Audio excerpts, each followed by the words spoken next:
Hi. We're doing more Godot. Big tangle of cord here under my microphone. It's gonna bug me. There we go. That's a little better.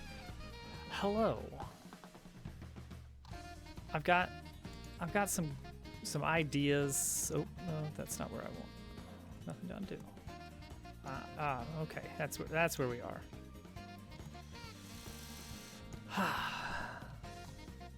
So,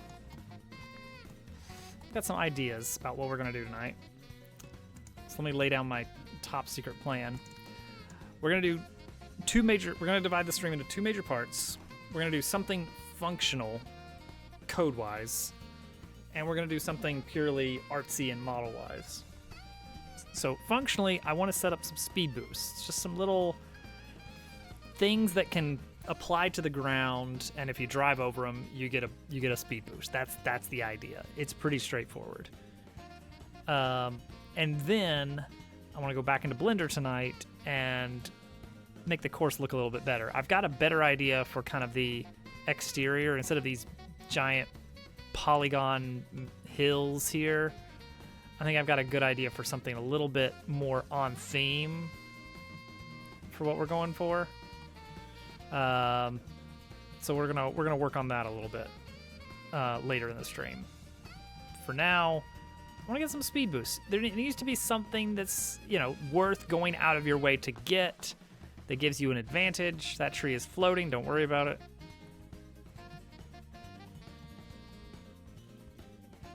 So maybe I should allow a little bit of steering when you're in the air, just not as much. But yeah.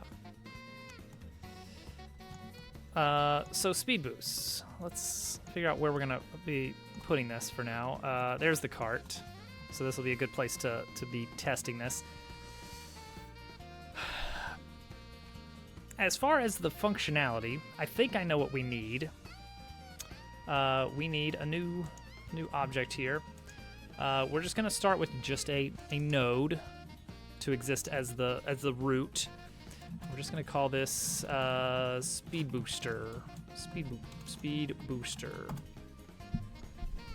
It will need some art eventually. We'll get that going. This needs an area. The region is 3D space that detects other objects entering or exiting it.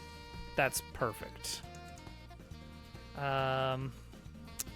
So this needs a shape. So we need a collision shape as a child.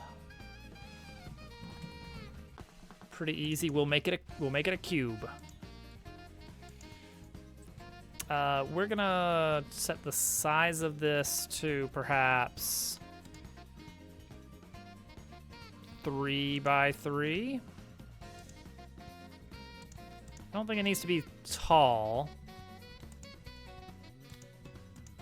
I think it can be pretty short area-wise. And then we need to actually have something graphical to represent the area as well. Oh wait, what's it complaining about here? Non-uniformly scaled. Oh, okay, I understand. I know what it wants. It's saying change the size of the box shape to 3, not the size of the other part. There we go. Okay, so it's the same shape as before, but now it's better scale. It's scaled better. Don't worry about it. The details of what that implies. It is better now. So now on top of this, we need a decal. This might be it. Projects a texture onto a mesh instance. So how does this actually work? Decal has, okay, so we need to apply a texture to it. That makes sense. Which we could just use albedo, noise texture. That is fine by me. Let's just make a noise texture. Doesn't need to be big. Let's cut down on the size of it. Seamless. Seams are probably fine.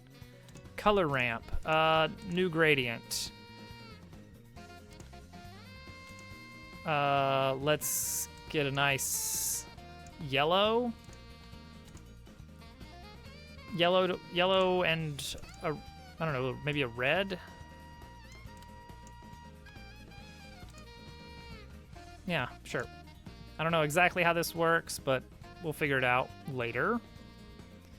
Yeah, that's fine. Size of this is gonna be 3 by 3, so that it'll actually fit this thing. Okay, so what do we do now? How do we decal it? Like, is this all we need, maybe? I actually don't know how this works. We're just gonna see what happens, I guess. We're gonna call this, yeah, speed booster. All right, what happens if I place a speed booster here? Well, I see purple, which is a good sign, honestly.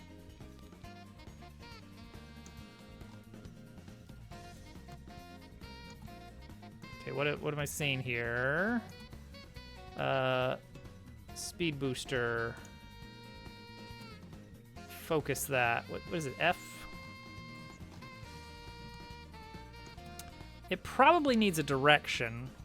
Don't know why it's pink, but it is decaling properly. That is, honestly, that's better than I expected. Does it look like that when this is running? Well, look at that. It's very small. It's, ooh, it applies the texture on top of the cart. That's not what we want. We can actually fix that though. There is something you can do. You apply different layers. Visual. Let's see. I better look this. Oh no, I X'd out of my music. There we go. What?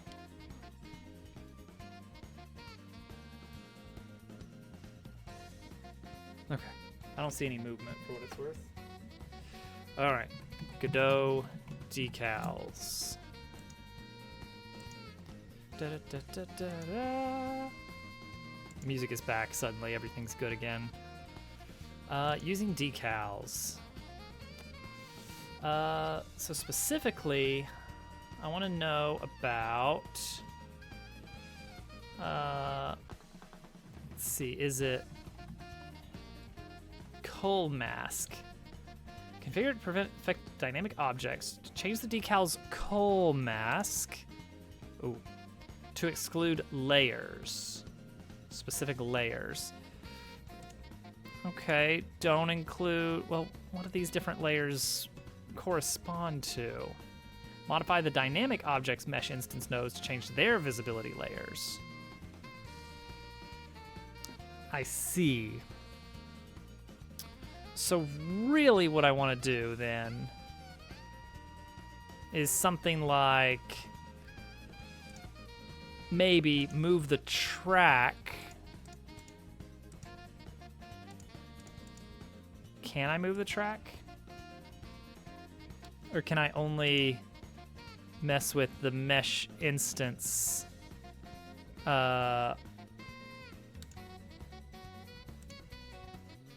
Visibility, process, editor, just no. Modify your dynamic objects mesh instance 3D. This is a mesh instance 3D. No, this is a mesh. No, this is a rigid body. This is the mesh. No, it's technically not a mesh, is it? It's technically not a mesh. Godot GLB layer.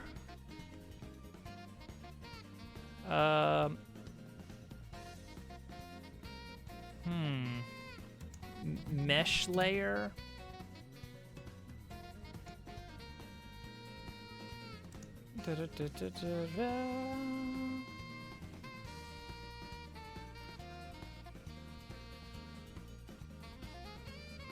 Oh boy. Huh.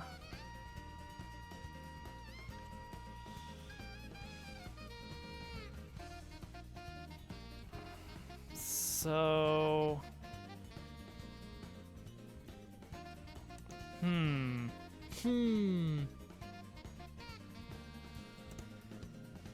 So one possible way is change it so the track imports differently.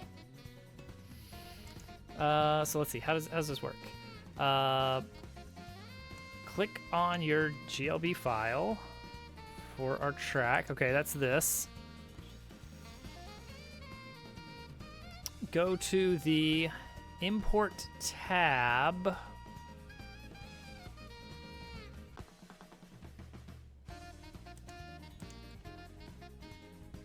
There. Import as. Navigate to presets.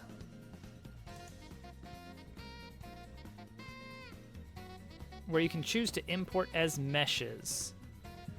No, I can't. I can import as not mesh.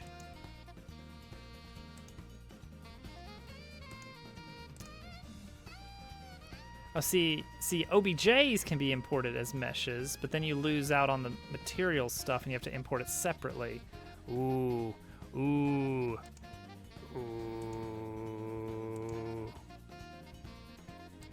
Don't like that as much.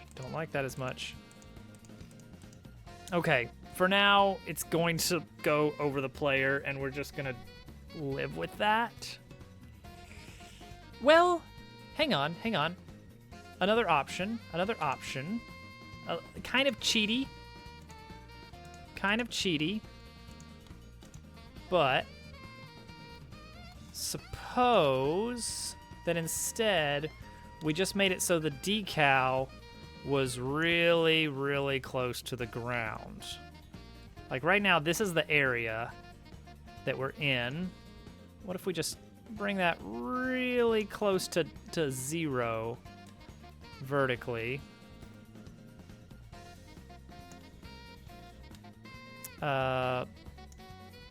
Make it 0.55 tall.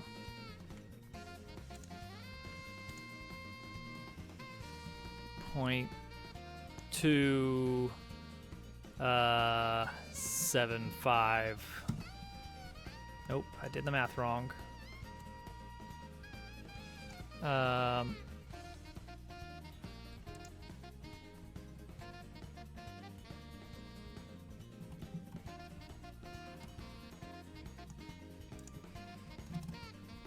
Just make it 0. Just make it like 0.2 tall. We're gonna try this and see if this works. I don't see it anymore. Yeah, it's gone. Bring it up a little bit.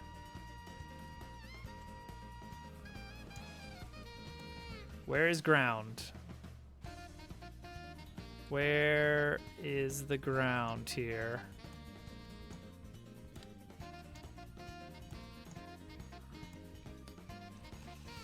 Okay, it's completely above the track here.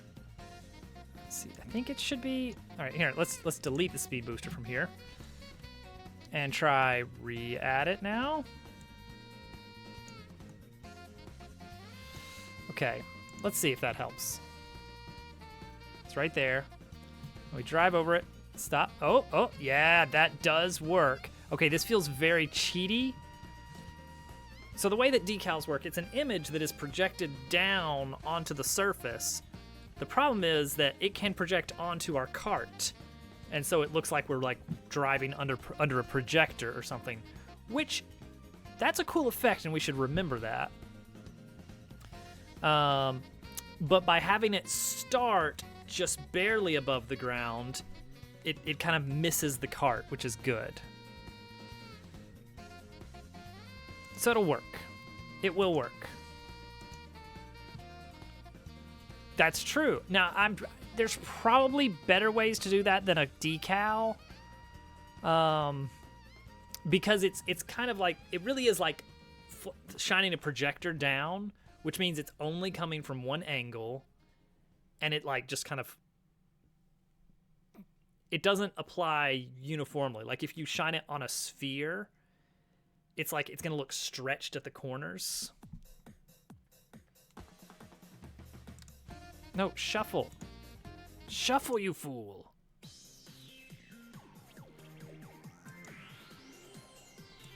But yeah, this will work for now, I think. Let's move this into as a child of this so that we can just transform. No, that's a bad idea. We're going to bump this up to a 5x5, I think.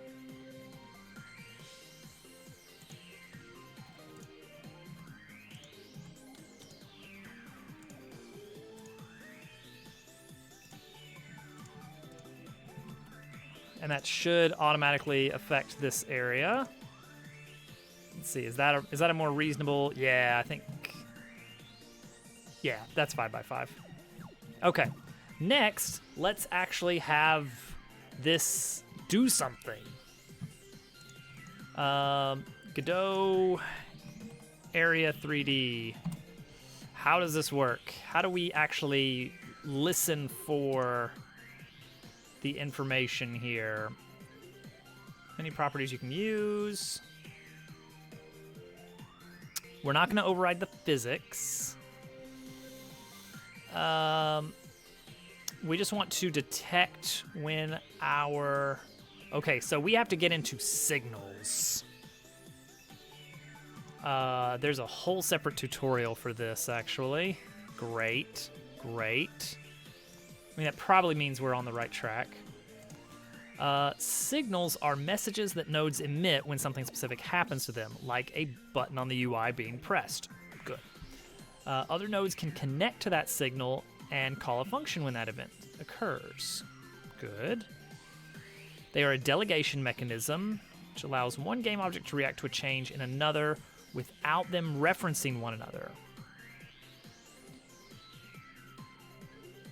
Keeps your code flexible, yeah. It might have a blah, blah, blah. You might have a life bar on the screen that represents player's health, and when the player takes damage or uses a healing potion, you want the bar to reflect the change. You can do this with signals instead of directly tying player to the bar. You can just have the bar listening for health changes as a general concept. Okay. Example code, example code. Let's move into our speed booster here and look at this Area 3D.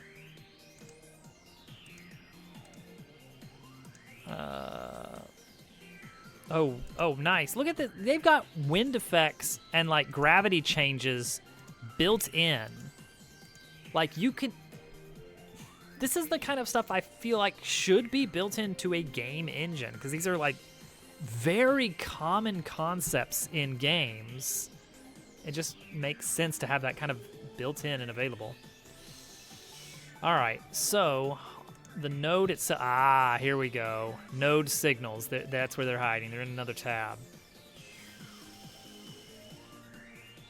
All right, so we are looking for area, not entered exactly. Or maybe we do want entered or something. I want not just when it's entered, but for the duration that it has entered.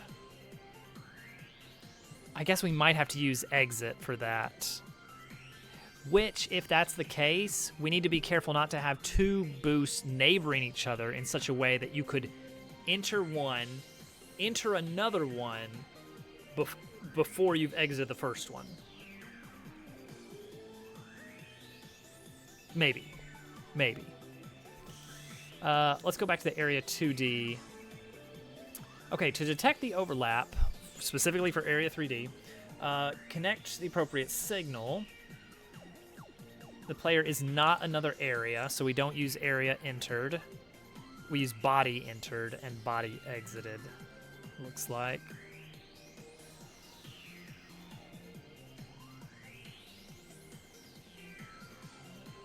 Let's see here.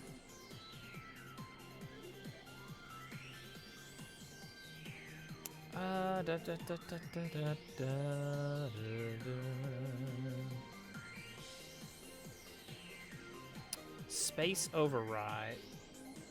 We're not gonna affect physics.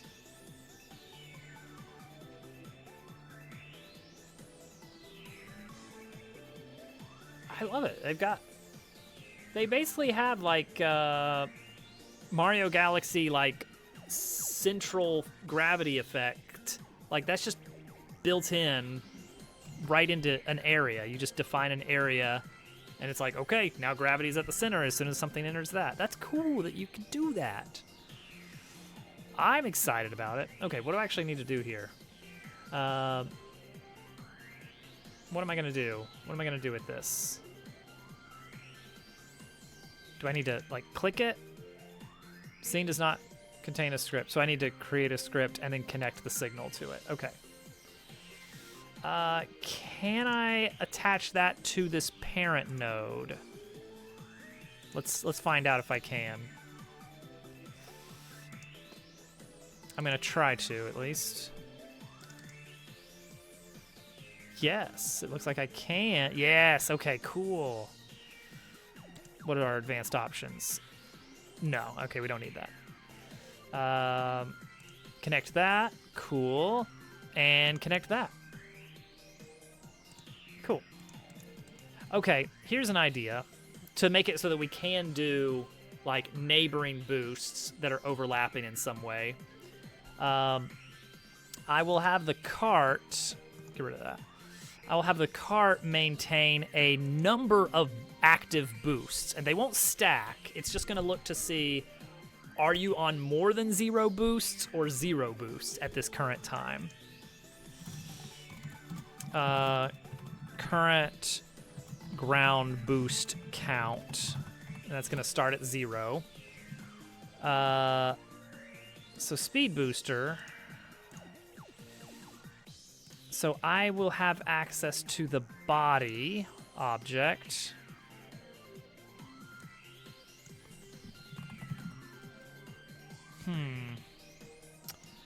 Godot. Check variable type. Okay, so maybe I can do like body, if body type of, no, maybe.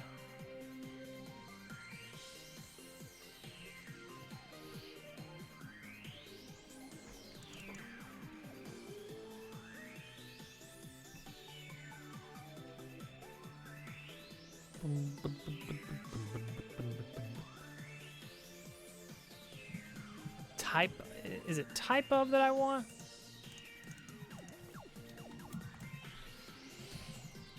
Let's try this, because this will give us some information. All right, let's see if we get this. Let's see if we get this. We're on the wrong scene. Run the track. Okay, so as soon as we enter this, we're looking to see. Yes. Okay, we got 24. Okay, enum. That's fine. Oh. Is maybe what I'm looking for. Maybe looking for is. So I would say body is player cart, maybe?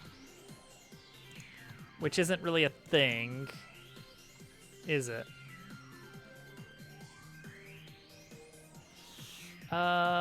Is. That's with a variable extensive given class. Okay.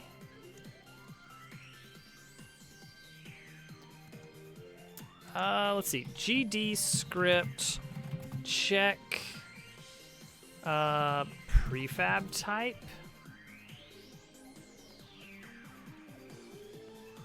No. Oh wait, best way to check if a node is an instance of a specific scene.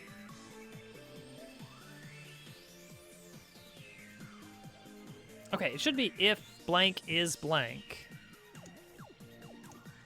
But player cart is not an actual class name, is it? What is this then? Is it this? Is that our actual class name? Nope.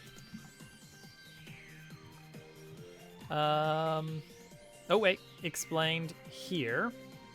Oh, that's just a video. No, I don't want a video.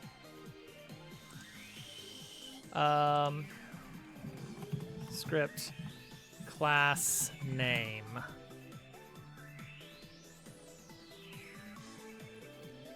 Get class name?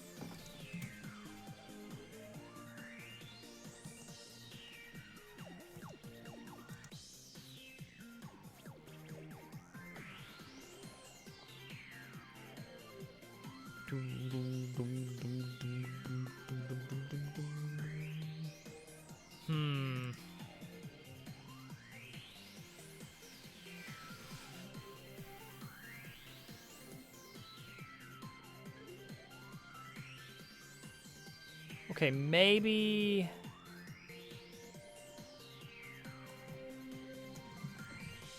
All right, let me try something dumb here. We're gonna mess around with a bunch of stuff real quick.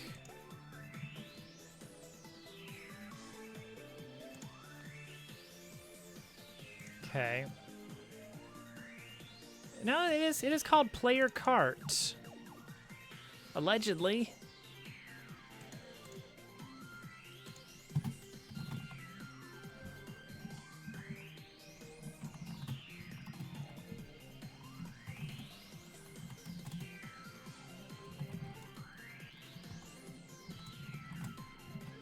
Does this work? No, cannot find type player cart. Oh, this is tricky suddenly. I just want to know that it is a player cart.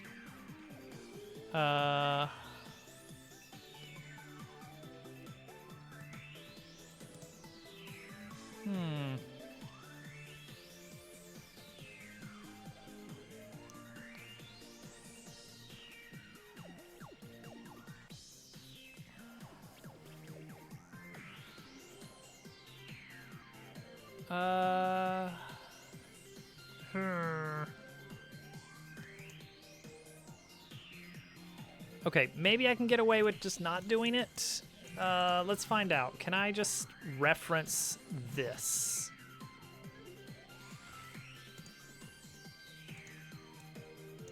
Body dot this plus equals 1. Like, I don't expect to be able to.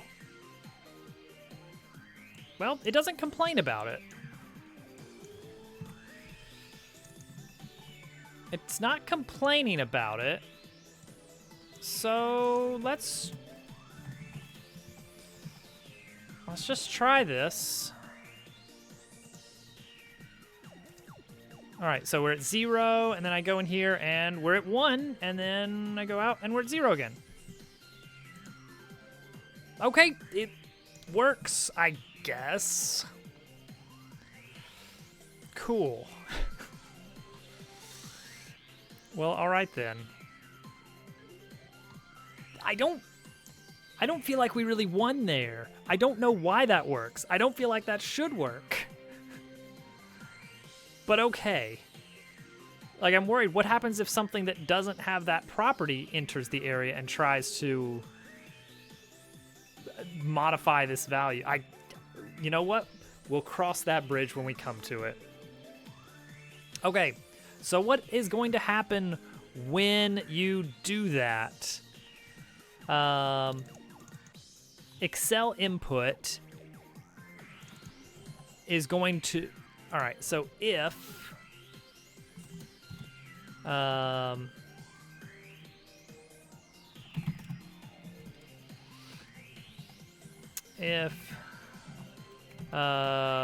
boost current ground boost count is greater than 0, then Excel input immediately equals 1. Brake input immediately equals... We're basically turning off your brakes, turning on the accelerator, and on top of that, we're going to bump up your max velocity. So we're gonna have a current max velocity, which is normally just equal to max velocity, but if you're boosting, then current max velocity is going to be 30% higher, maybe?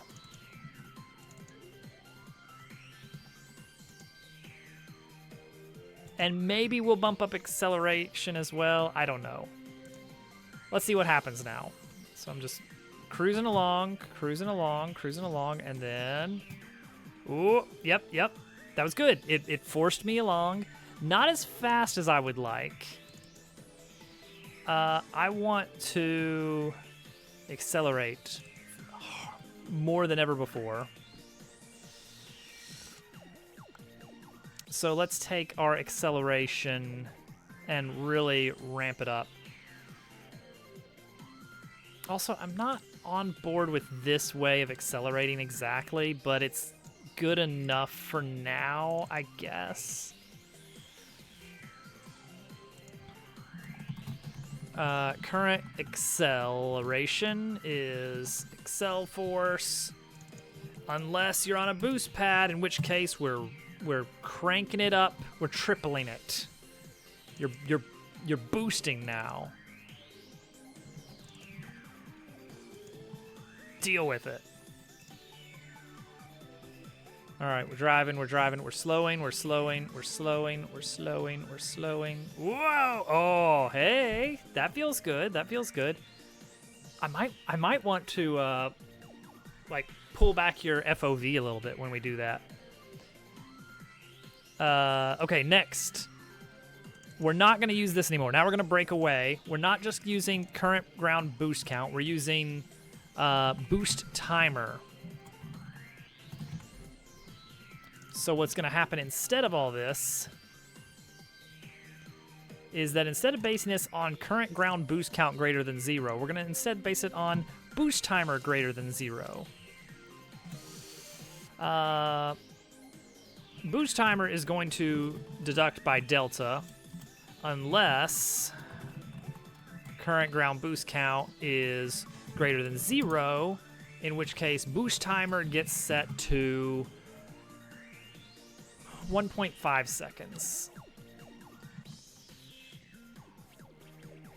And the idea is that you will continue that super speed run until 1.5 seconds passes. Whoa!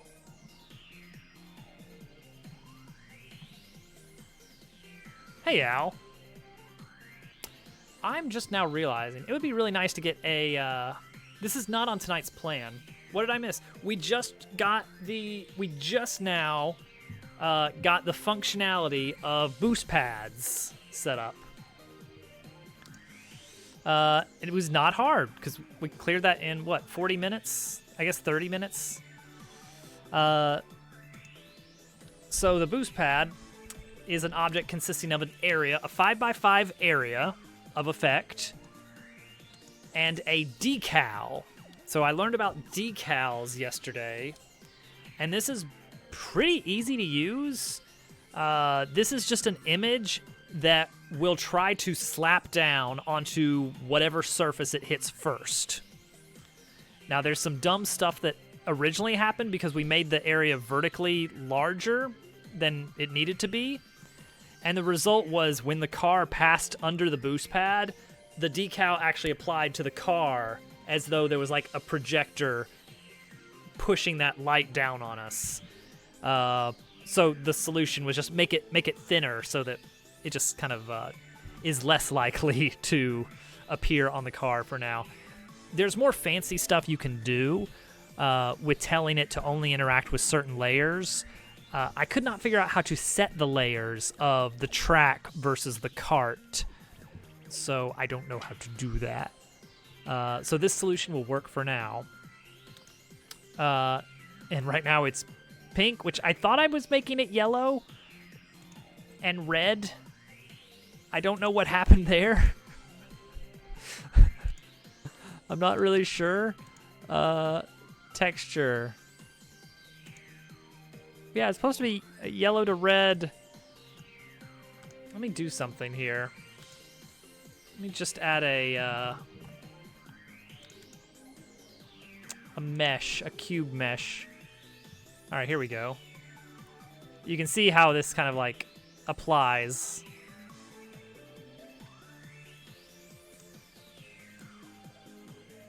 Oh, and it kind of gradients away at the end. That's interesting. So let's scale this up a bit.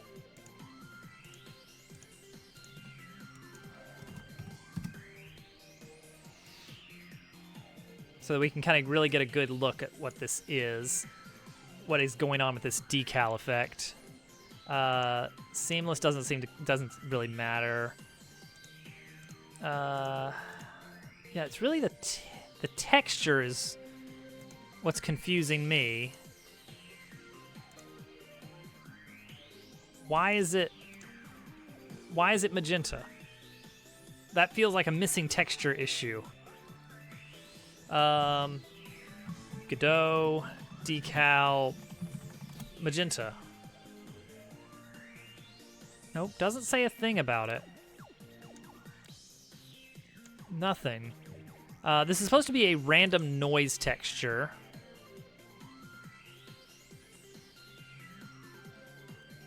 So that I don't have to actually generate a texture, and we'll do it later.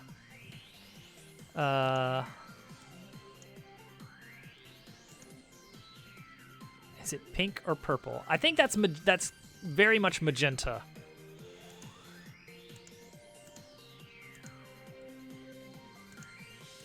Constant, linear, raw data.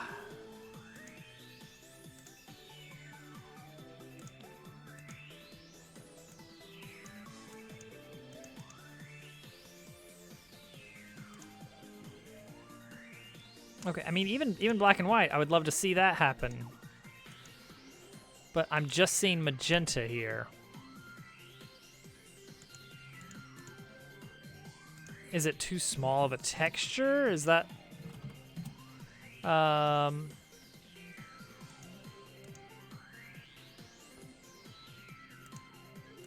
Color ramp, new gradient. Yeah, that looks fine. It should be a gradient. Very vibrant. Why is my gradient... Why is it magenta?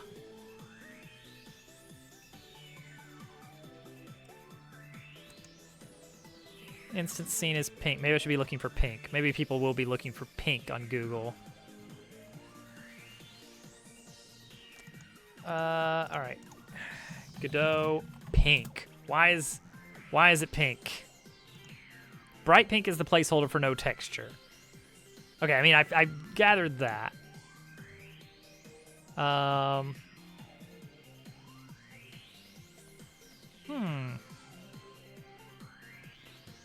mean, it's beautiful, but it is very much a missing texture. It's a noise texture. Because I thought it would just generate noise. Like, random noise.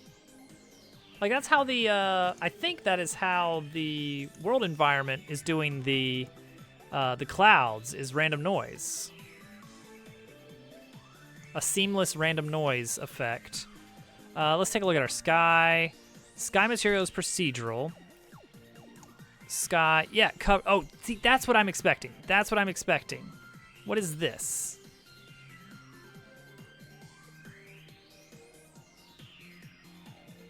What is this? Can I copy this?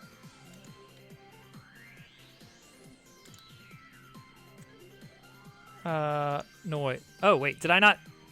I never set what noise to use. Okay, well, there you go. We figured it out, everybody. And now we can try this See, that just looks like lava, honestly, but it's fine. Don't worry about it.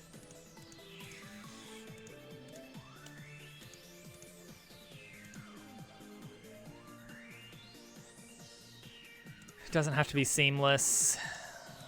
Doesn't have to be inverted. It's pretty good lava texture. Yeah, random noise. It goes far. Make it bigger. Does that do something? Not really.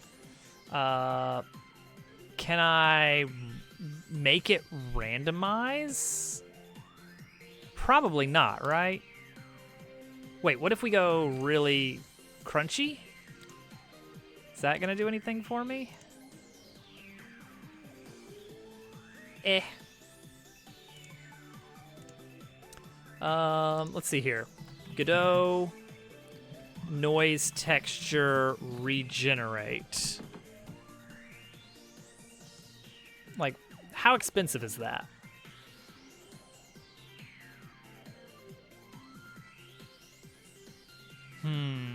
It's probably not the kind of thing you want to do every frame, if I had to guess. Actually, if I could just, like, I don't know, bend it a bit. But I think I would have to get into some complicated stuff.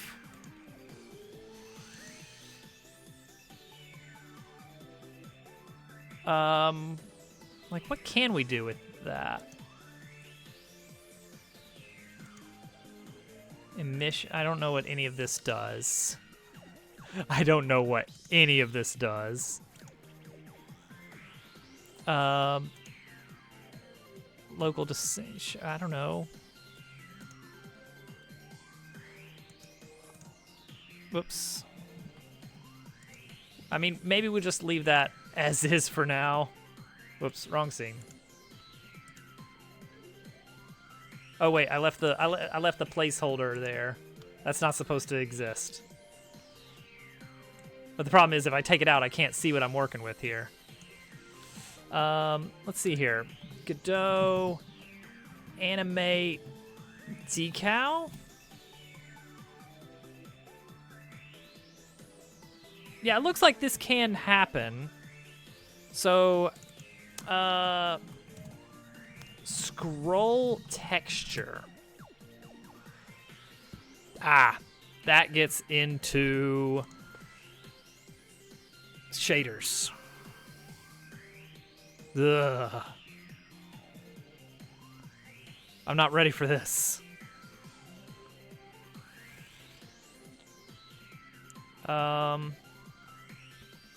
Okay, hang on. Like, maybe it's doable? I don't even know where... I don't even know where you would apply... Okay, that's over my pay grade for tonight. Here's what we're gonna do.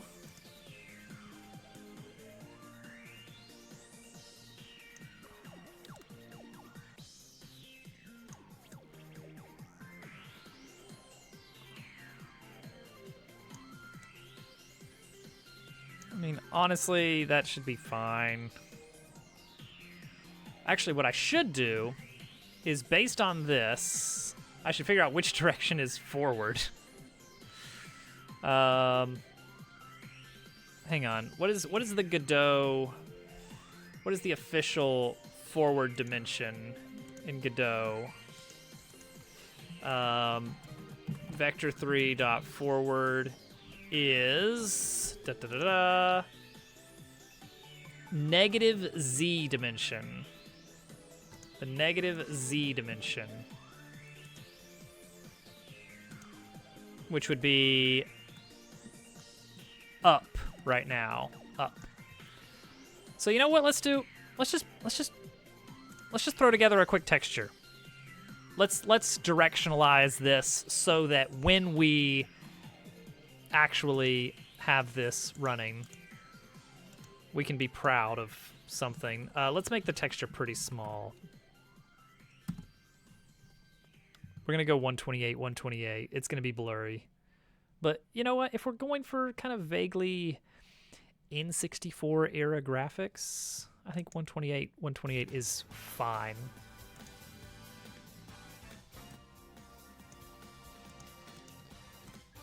$128 pixels should be enough for anybody.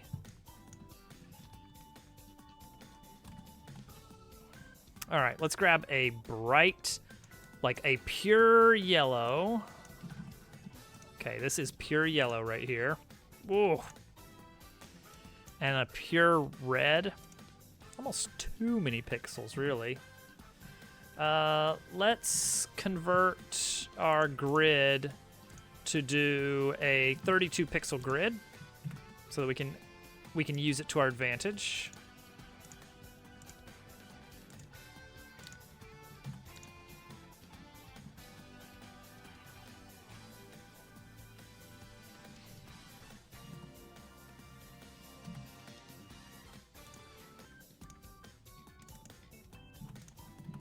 Actually, right there, imagine that, but scrolling, and we're done. Like, that's an even mix of yellow and red. It just scrolls, and that's enough. But just to make it a little bit more yellow, I think. That's not yellow.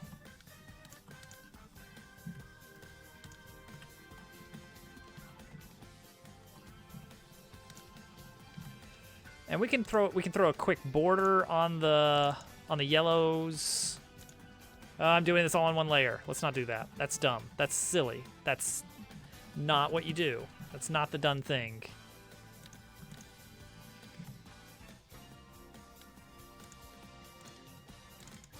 Throw a quick green there. And then we're going to do erasing of the red layer. Just delete key real quick. Just to make a small little... see, that won't work, will it? Because that's going to assume yellow all the way down. So we got to go halvesies here. Like that. Nope, not like that. Okay, and then... 2 cells. We're doing 3 cells across. Dang it. I'm making... This is completely uneven. That's incredible how badly this went. All right.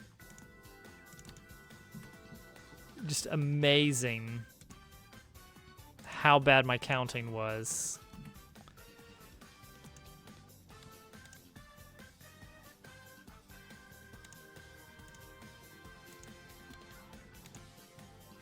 Okay.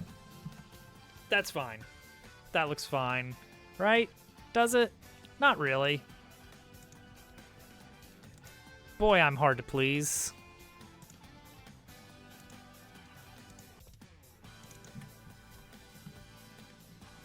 Add more red.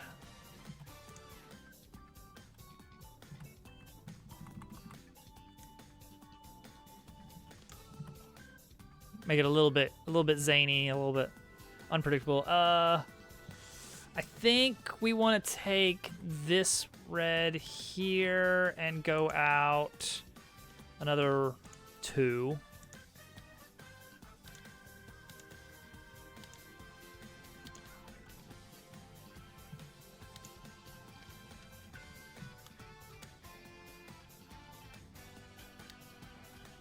Okay, I think that looks good. Predominantly yellow, but with a hint of red in there. Can we get away with not red, an orange, maybe a white? Black?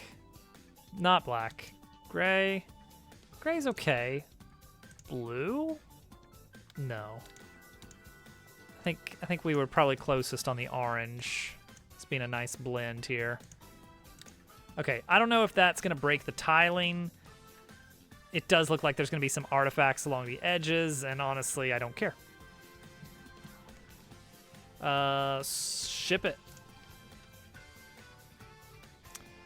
I don't even know what folder to put this in. Put it on the desktop. No, put it in Blender Learning. Boost. All right, pull up the Blender Learning here. Boost is our texture. I guess we need to import this, you know, into the one folder we're importing everything into. There we go. And that's pointing the right way. Negative Z. All right, great. That's it then, right? Delete this mesh instance. Save our speed boost. Come back over to Track Dabble. Make sure this is facing the right way. That looks good. Honestly, that looks good. Because now this can be rotated. Now, gameplay-wise, it doesn't matter which direction it's pointing. It doesn't care. And I feel like a lot of racing games have done this. In the case of, you know, you're just doing your thing, and then if you hit the boost, you get the boost. Doesn't matter which way you're going. You're going fast now. Whoa! I really want to see a speedometer somewhere. I don't know if we're ready to start on UI stuff yet. It doesn't feel like it's much to just throw a number on the screen, but it probably is a lot more than I expect because I've done no research at all. But yeah, there we go. We have a speed boost. Now this is like the final stretch, right? That's like where we end is over here. It's fine. Okay. Check mark. Done. Mark that one as done. And get out Blender. I forgot to bring my water up. It's okay. I'll just try to talk less. That's not going to work.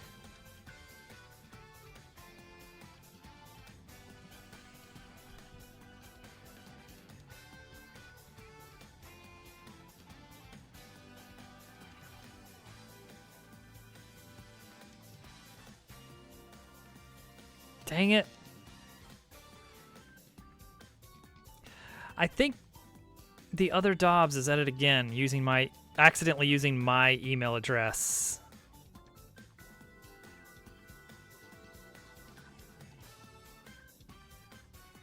Oh, good. He's ordering amino powder. He's just wondering when he can expect it.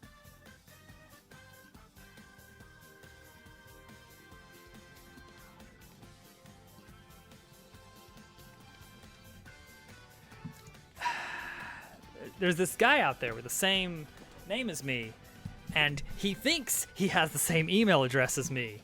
He does not. You know how Gmail, you can sprinkle in a period wherever you want, and it doesn't actually change who receives the email. He's using the right letters. It's just he's added in some dots that don't exist, and I guess for some reason he thinks that's his email address, and he keeps doing it.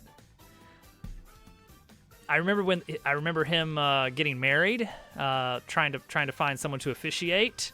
I'm pretty sure he might have gone to jail for a while. He's lived a storied life, and now he just wants his amino powder. The man's been through a lot. Okay.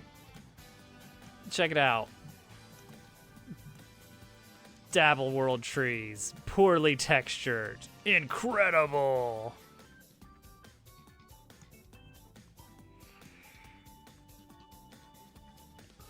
Okay. What I want to do. What I would like to do is not do these angles. Dabble Worlds does not really have big hills like in very well. I mean, it does, but I'm thinking of going with more of the like basically make layers of like little plateaus instead of big randomly sloping hills, and that makes the flat terrain less weird, I think. This is a short song. 3DS Toad Circuit. Mount Warrior. This, you know this is going to be a bad loop. I keep complaining about the looping on this playlist, and I just don't care enough to find a better playlist. All right.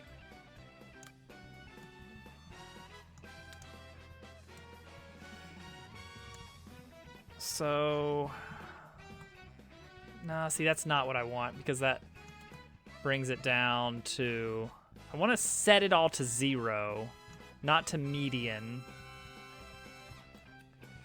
Okay,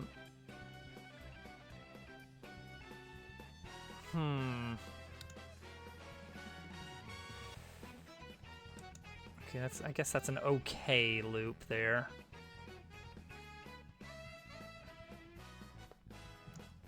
Basically, I want to flatten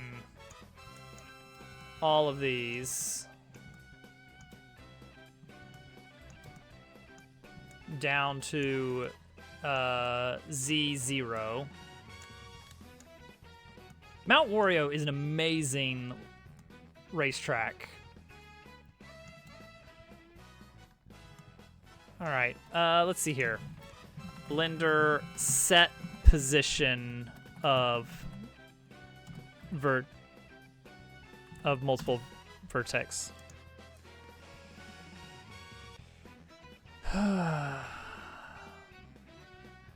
Set the median Z value in the transform properties. Or pivot to 3D cursor. Okay, let's see how this is going to work. Scale 0.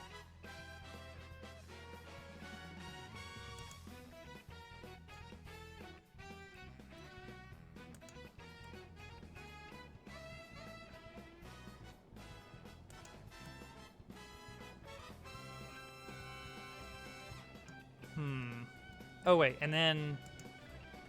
Can I just... Ah, there we go. Okay, that flattened it out. Okay, yeah, the looping is not great. It's noticeable. We're not going to listen to that for 30 minutes. We already did Electrodome. Mario Circuit. I guess.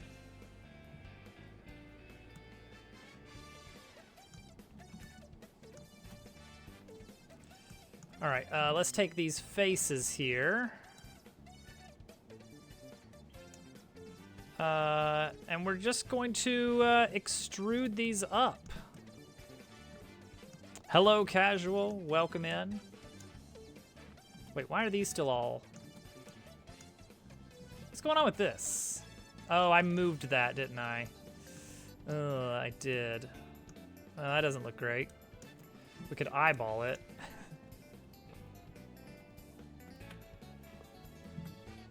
Who's gonna know, right? It's fine. No one will know. Here we go. Perfect.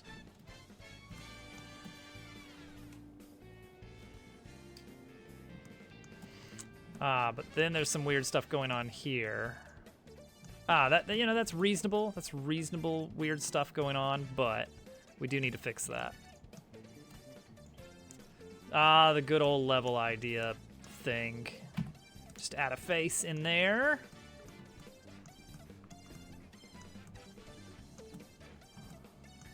We may not want to do this over here, but at least over here, what we want to do is extrude these faces up.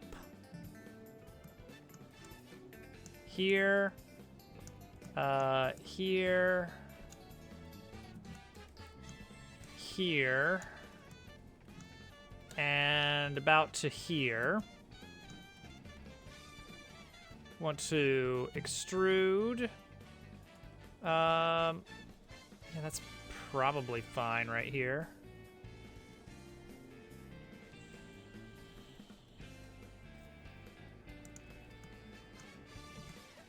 Maybe some of these we'll take down a little ways, but yeah, that's the general idea. Let's have a base level and only extrude upward for these. Now that's tricky, as we do still have slopes to deal with, but I think that's okay. What I'm really after here is like this effect of kind of very simple shapes, not these weird 3D shapes. I want things to be like extruded 2D side-scroller level shapes.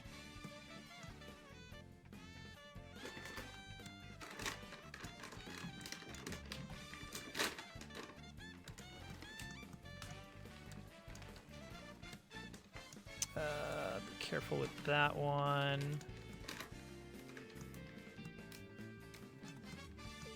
And what I want to do behind this is I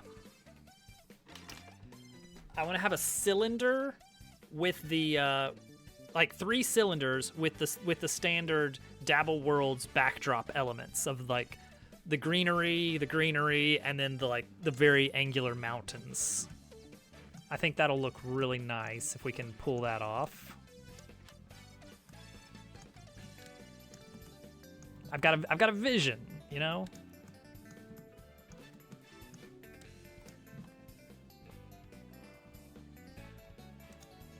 A super shortcut. I mean, it's entirely possible. I've not even given the whole system much thought of how in the world we're gonna do like measure progress on a track.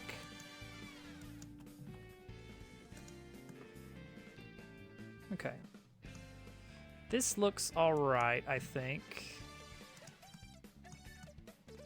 And I think what we want to do is take these closer ones and subdivide and basically do the same process but smaller. Yeah, it's probably going to be sort of an invisible checkpoint system. The idea is that we'll sprinkle these like planes across the track, basically like draw a line across the track in various spots. And the idea is you have to cross each one in order, like it's expecting the next one. And it's like, if you don't pass it, then something's gone wrong. Now, this should extend even through, like, rough terrain, basically covering the entire boundaries of the track. So the only way you would miss one is if you land out of bounds somewhere, in which case we need to find a way to put you back on the track anyway. So it could be it's kind of like an invisible tube that encases the entire track, and that way we get out of bounds checking for free. Like if you exit the tube, you need to be reset to the last checkpoint that you crossed. Now, how exactly we do that, I'm not 100% sure yet, but that might be the way we do it.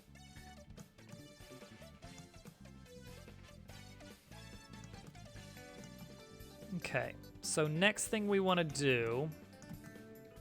Oh, see, this is going to wind us up with some problems. Hey! Big Boy Games, welcome in. Hope you are doing well. I hear that you are getting close to closed alpha on your project.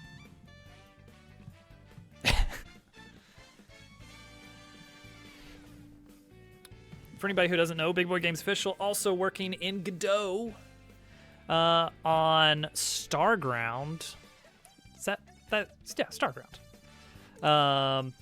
Which is a it has a little bit of automation, a little bit of dungeon crawler. Currently closed alpha. Okay. Man. Something. Beta. Something. What are you working on right now? This is my learning project for Godot. I am new to the engine. I'd say I'm new to engines in general. I started learning Unity last year. I got one thing out on Steam that I was like, all right, this is good enough. Throw it out there just to say we did it. And I'm now kind of branching out, looking into Godot. And for my learning project, this is also the first time that I'm learning Blender, which that's a fun thing to pair. It's in pre-closed alpha. The game on Steam is called Pen Pals. It is sort of like Suika. I made it about the time the Suika craze had hit my friend group online.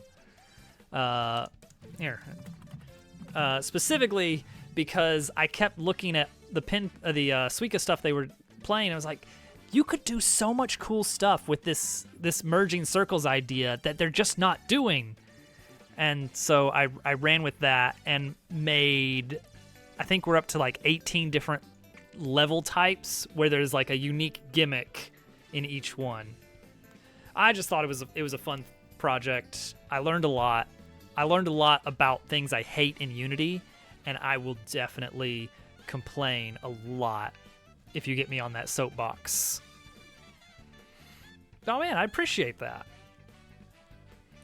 There's some fierce competition for leaderboard spots, especially with my wife, who is the undisputed champion, the only score of 5 digits right now. Anyway, what project am I actually working on? That was the original question. I'm making a kart racer. It is looking a little bit okay. That we need to tweak the exact speed on those. It's still a work in progress. This is just a learning project. Yeah, Dabble Kart. The community IP is Dabble, our silly character, and I figured let's make our own kart racer in the Dabbleverse, using all our fun inside jokes and such. And so I've been learning kind of the ins and outs of how the physics engine works, what you can do with it, what gets a little bit hairy. So far, really loving what Godot makes possible, and what it makes really easy. So I wonder, can I reverse into this? It should still work, right? Well, if I don't miss. Well, second is pushing it. Second game in a real engine. Because I have a lot of experience with making games. It's just, oh, yep, it works. Yep, you can do that. I have a lot of experience making games. It's just I usually build my own engine.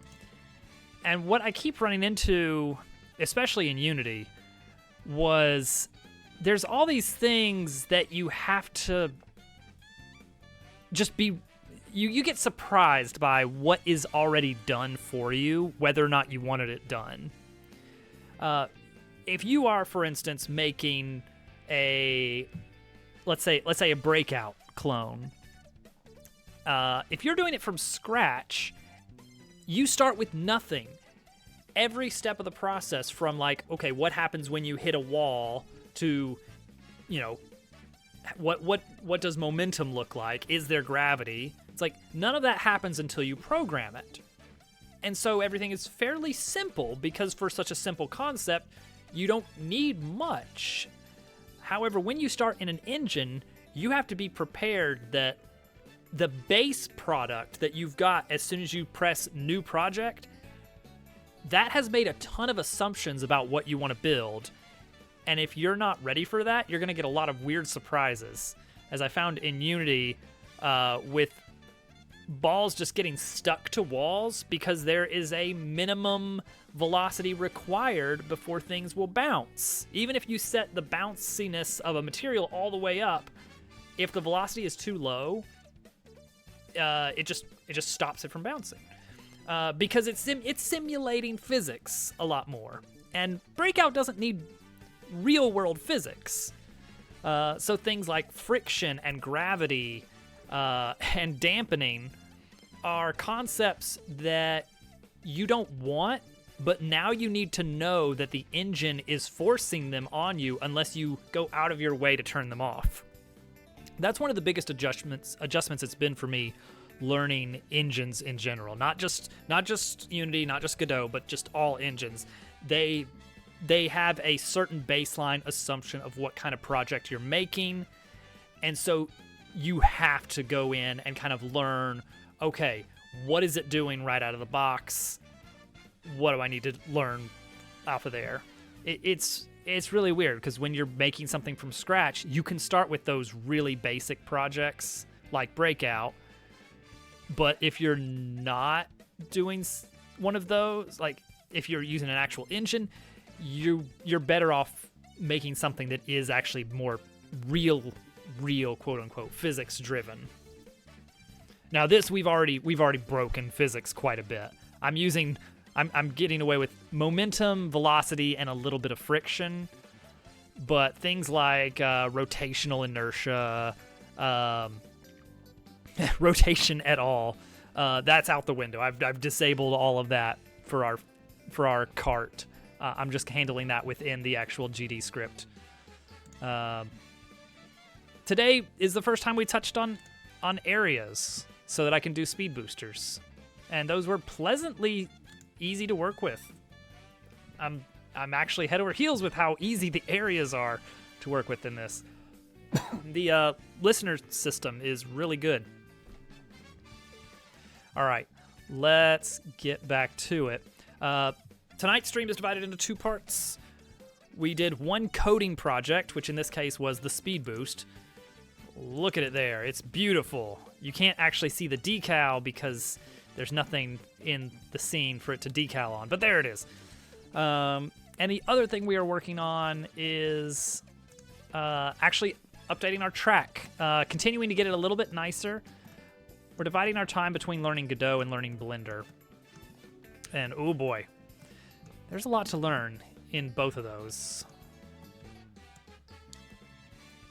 I want to take these, and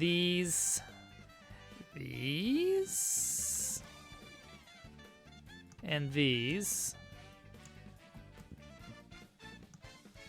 Maybe these. And subdivide these faces. That didn't subdivide those. That's weird. Why did that not do that? Did I miss? Why is this node weird looking? Okay, huh.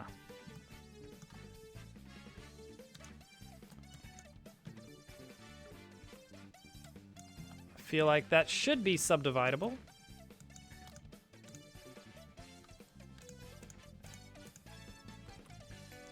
Something weird is happening there. Something really, really weird. Oh yeah, look at that. Hang on. Something very zany is happening. Why is this bending here? Is there a vertex? There is a vertex there. Why are there so many vertices? Vertexes. Okay, hang on. Merge by distance. And then, oh geez. What went wrong here?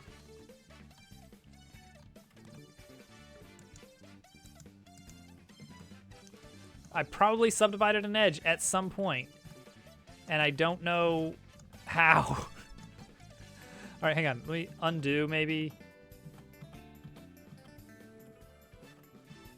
Okay.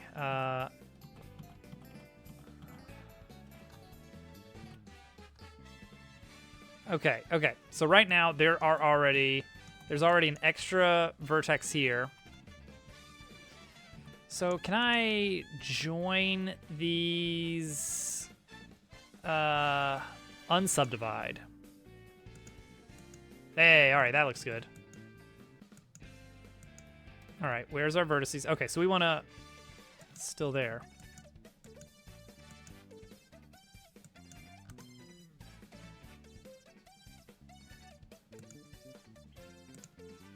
Nope. Okay, I actually don't know. Dissolve vertex. Okay, so select the vertex and dissolve vertices.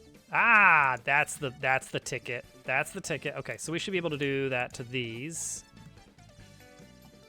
And this. And this.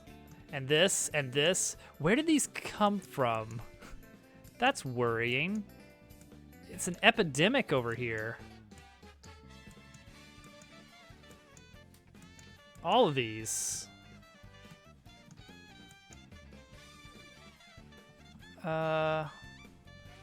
I need to be a little bit more careful on this because I don't want this edge. Oh, okay. Hang on. I don't want this. Dissolve edge. There we go. Okay, okay. Ooh.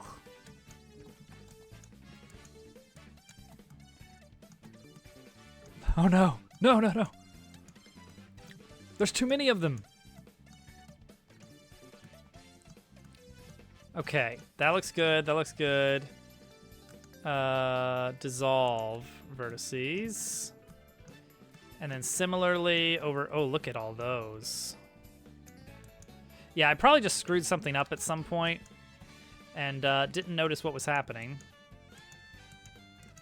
Because I'm still kind of a noob on the Blender front. It is a intense piece of software.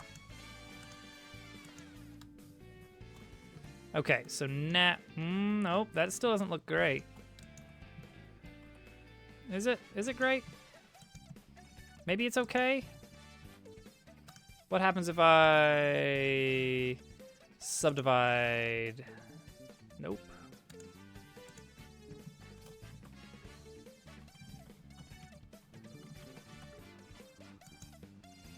Okay. That's probably fine, honestly, for what I'm wanting to do, though, because I don't want everything to be even everywhere. What I'm actually looking to do in all of this mess, all I really want to do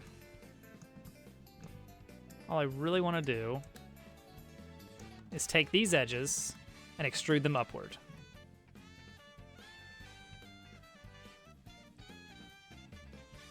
Like, that's literally it.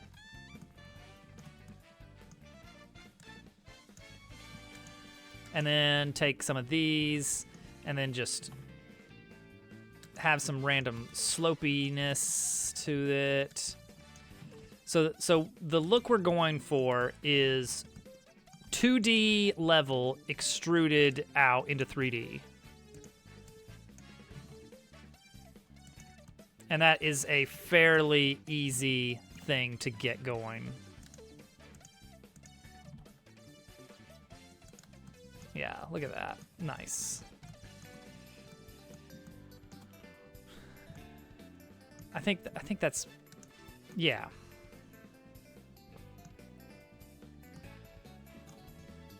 I think maybe we do another layer of this.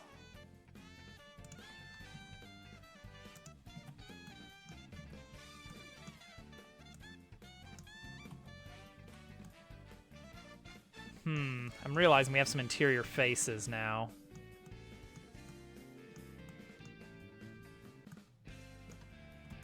Which is like, it's not the worst. It's definitely could be better.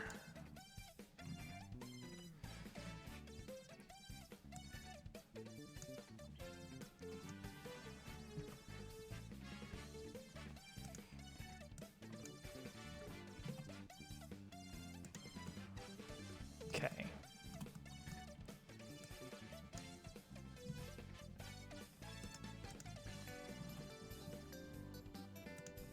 All right, that's probably good enough for what we need over there. We'll export it and check the sizes and everything in a little bit. Remember, we're theme park architecture. We want to get the feel of something. It doesn't actually have to be real. I would, however, like to change the texture of these faces with a let's pull up. Let me pull up the Dabble Worlds terrain because I think it's fairly simple. Terrain.png. Here we go. This is the entire terrain file for Dabble Worlds. Oh, right. The striping. Ollie, thank you. Prime Gaming, I appreciate that. The one and only Prime sub. Thank you for that. You may now enjoy such amazing emotes as Dance and Dance 2. Let's get us a texture map going here. I'm a little bit scared of this. Okay, let me explain why. Because on its own, that doesn't make a lot of sense. Dabble Worlds is so good, isn't it? Isn't it amazing? All right, so here's the problem that we're about to face.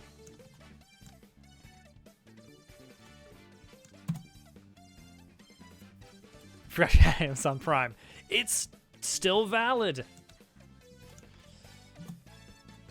Okay, so here's the thing.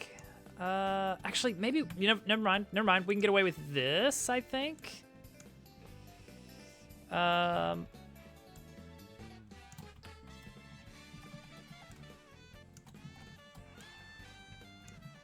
Okay, so what I want, ultimately, let me just get a nice 3x3 here so that we don't get texture bleed going weird. Okay, I would like to build a single texture map. What is this? Dabble Worlds? Hello, Germ Dove. How was your TikToking tonight? This is the color. This is the color of grass in Dabble Worlds. So I'm gonna take this color right there. Just get a nice, beautiful, beautiful image. 2 very slow speed runs in. Hey, that still counts.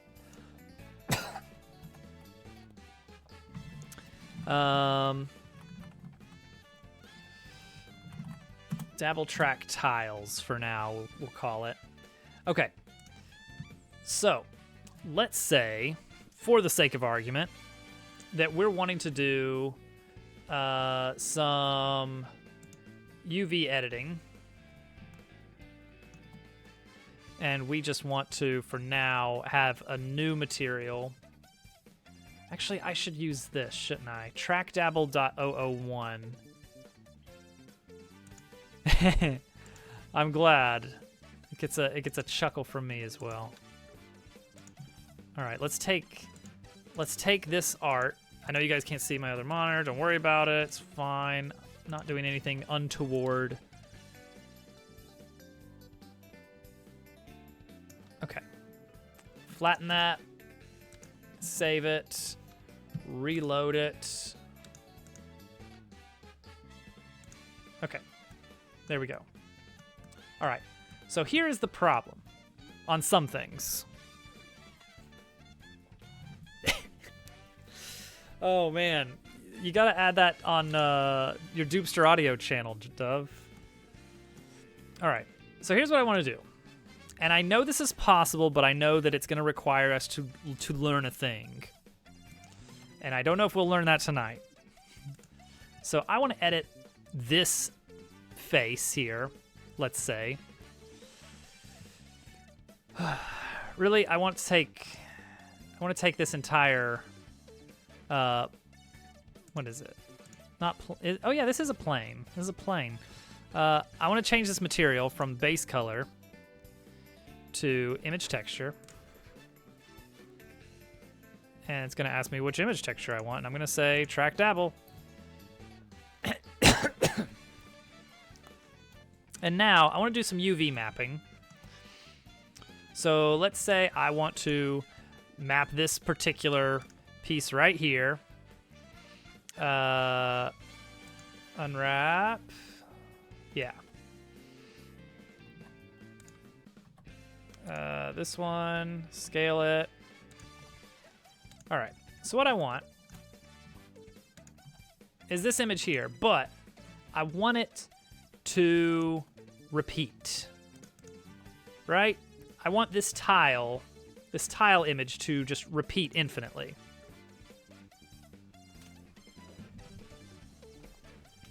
Ah, because it's a racetrack. Haha.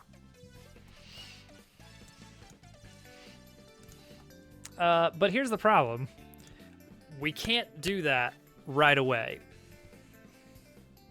Doing game jams. Oh man, it has been a long time since I've done a game jam. Let's see here. Last game jam I did was Ludum Dare.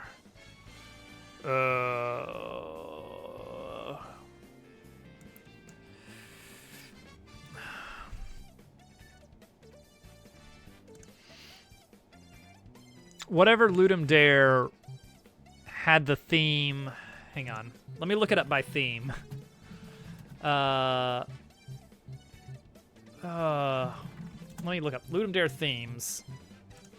Oh geez, there's a table in. Let's see. No.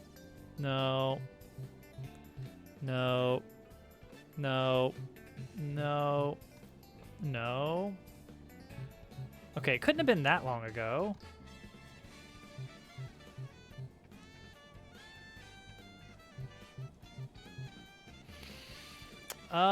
I don't know which one it was then.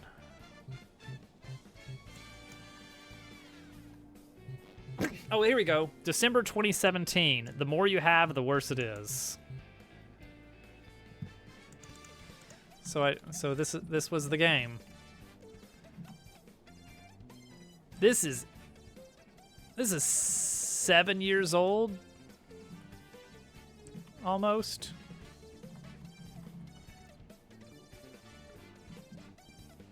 The most fun thing for me to work on was the LED numbers. I don't remember how I did them. If I actually did individual like one image for the vertical line and one image for the horizontal line, and that was it, or something.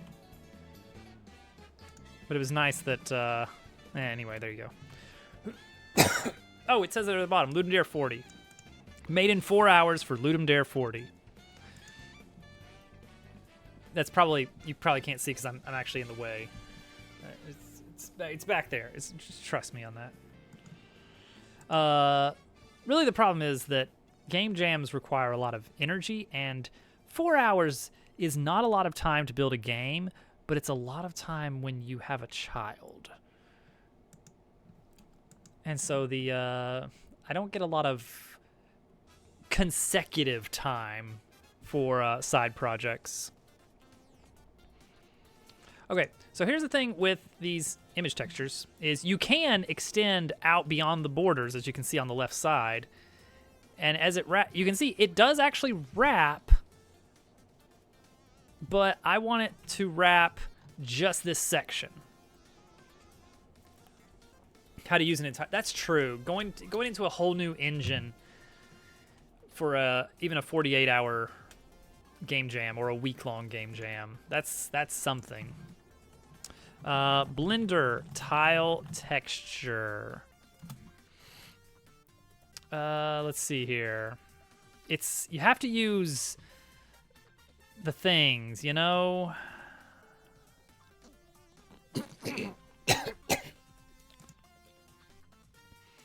the nodes. Mapping node. Add vector mapping. Set to texture. Okay. Someone is giving me the answer on this thread.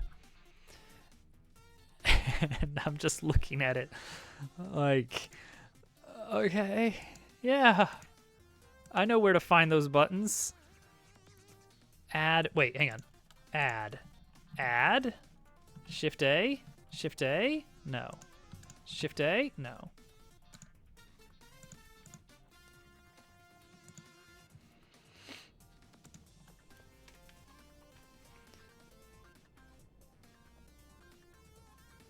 He did the thing. You did the S. The S replace. What a classic. Okay. Blender. Okay, I want to add texture mapping. Texture mapping. Node. Node. Mapping node. Transforms input vector by applying translation. Cool. How do I apply that to a texture? Things are about to get complicated, I fear.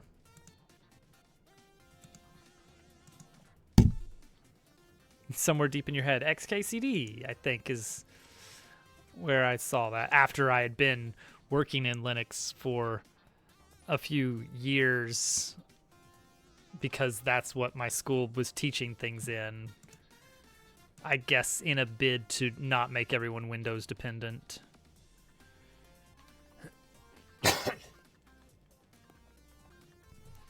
How do I add a node? Okay, hang on. There's a video. Do I dare? Okay. All right. Inform. He's already got like this complicated thing up here. And I just want to know where's the button you press to get to that point.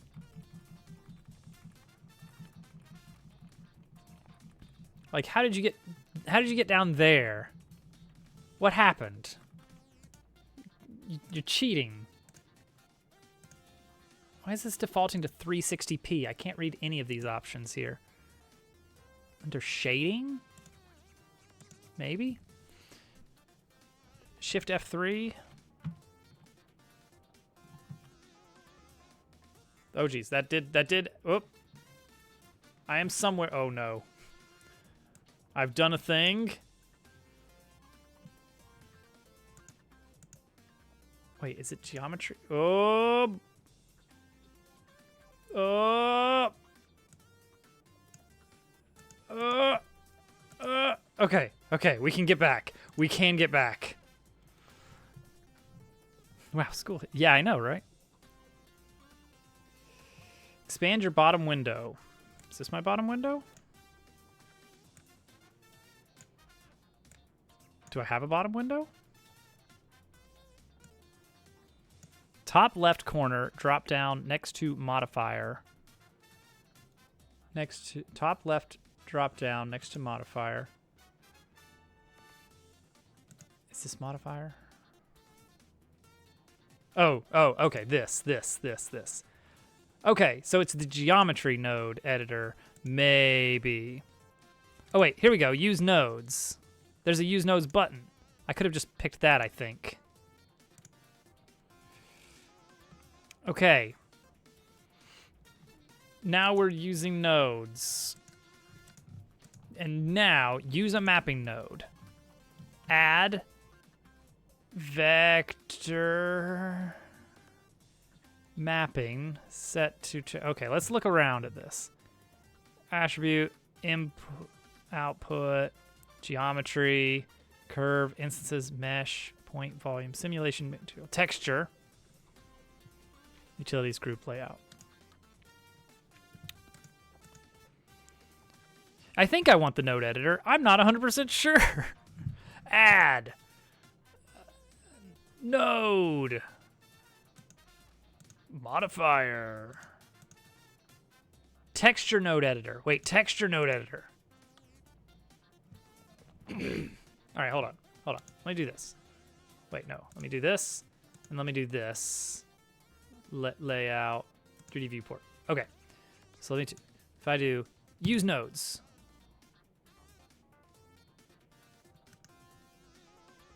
Okay, I thought that might take me somewhere. All right. So there's a thing in here for texture node editor specifically.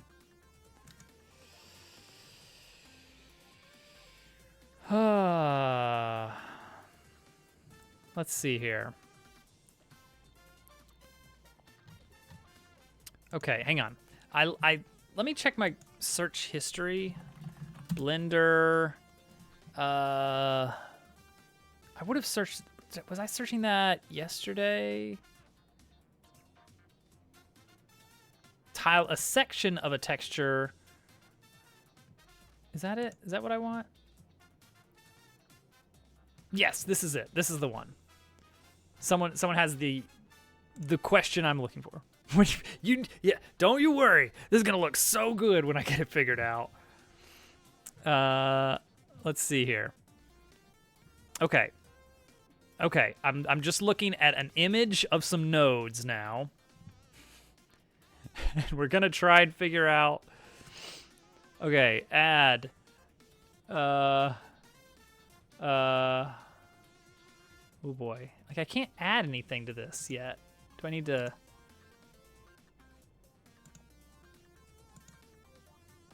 Like, how do I start?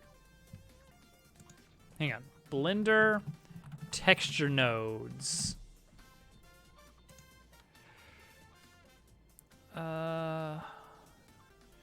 Just like their non-node based counterparts. Well, that's great. But like, how do I see here? Okay. No, that doesn't help.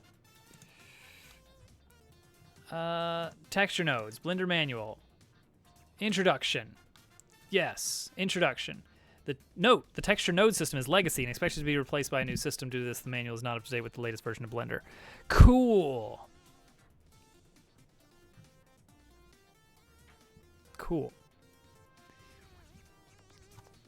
Click the new button in the texture node editor. Am I in the texture node editor? I feel like I'm in the texture. This is texture node editor. Yes. Now click the new button.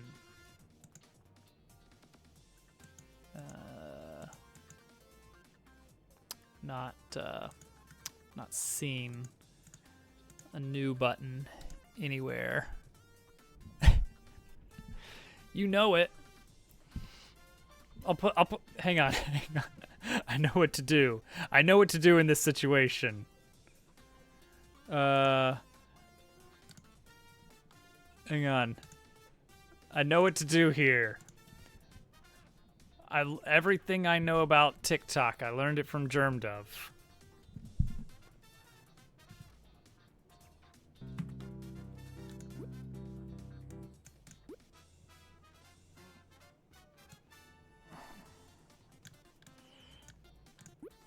This is it. This is what we do.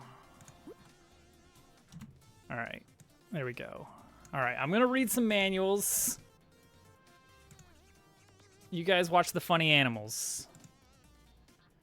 Okay. A new texture can be created by clicking the new button in the texture node editor or the new button in the texture panel. Well, I've got a texture. Once a texture is selected, it can be toggled to a function as a regular texture or a node texture by clicking the use nodes in the texture node editor. Okay, it does say I've got use nodes turned on. The default node setup will appear. A red and white checkerboard node connected to an output named default. No, that did not happen. You're lying. So, explain yourself, Blender. What are you talking about?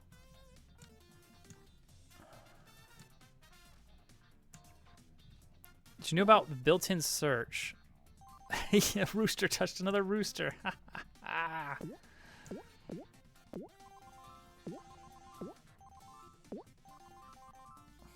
Wow, you're right. That schedule is really bad. Okay.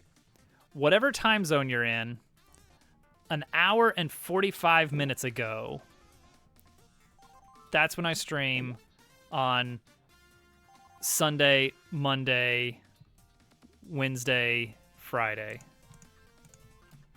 Delcom schedule.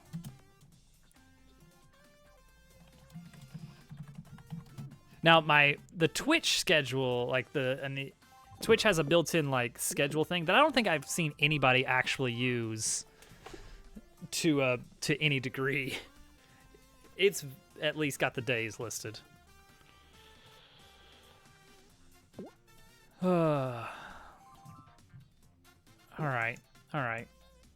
Texture nodes. Supposedly, you click a button. Supposedly going streaming. If I open up my Twitch following page, that's my stream manager. Go back. Twitch following page right now. And then I scroll down, it says upcoming streams. And out of the 6 it shows, I would say maybe 2 of those are actually going to happen. It does show 6. Like, it's like one of these people has not streamed in like months. One of them actually did stream last week. But the schedules here are very wrong. And they just this whole upcoming streams thing just clutters everything. I feel like Twitch has this system built into it where you can decide on, you can have your schedule set up of like when you plan on going live. And they also have all the data on when you are actually live. I feel like from this, they could compute some kind of accuracy rating of that schedule and use that to maybe show or hide the upcoming streams section, because every time I go there, it's wrong. I feel like that doesn't reflect well on, you know, the streamers that are setting up those schedules, but that's the thing that scares you about having an actual, about having a schedule that you tell Twitch.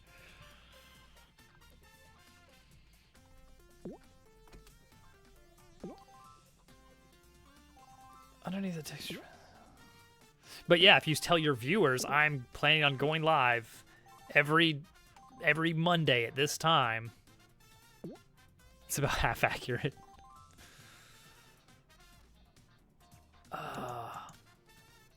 See, what we're going to have to do is we're just going to have to look this part up later. This is not going to work for us.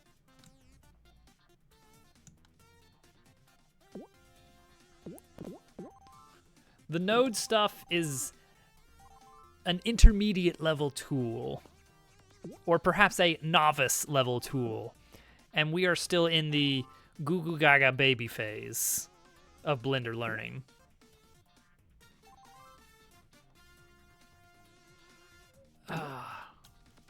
Okay.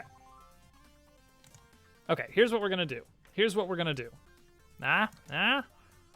Listen here, see? I'm going to... see, I would really like to do this with the same texture as well, but it's okay.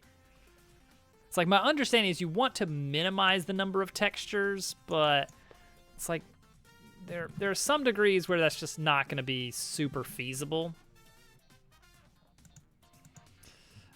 So let me open up a folder I have not delved into for some time. Images, background. Oh, yes. There's probably a good reason that I've not used this. $9.79, awful. All right, we're back. So, funnily enough, this is how the background images are stored in Dabble Worlds. They are all red. Well, or red and blue. These are the background images for Dabble Worlds.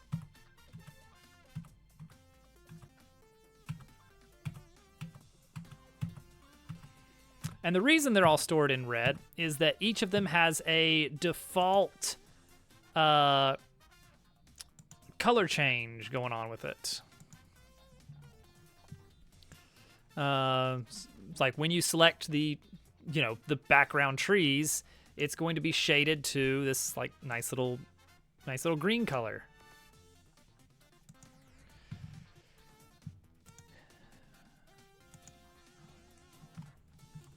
And this one, we're gonna make that a nice little green color as well.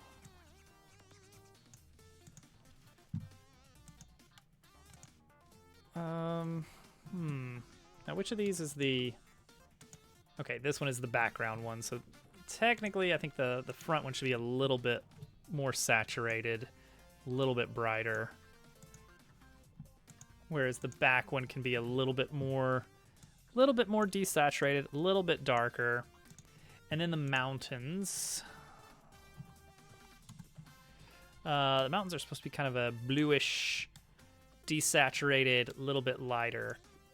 Kind of a purplish blue going on there. All right, there we go. So what are we doing with this? Well, we are... we're going to take this and we're going to make this part of our images for our beautiful, beautiful track. What I'm going to try to do here... mountain, already got that one. And trees. I want to make this the backdrop.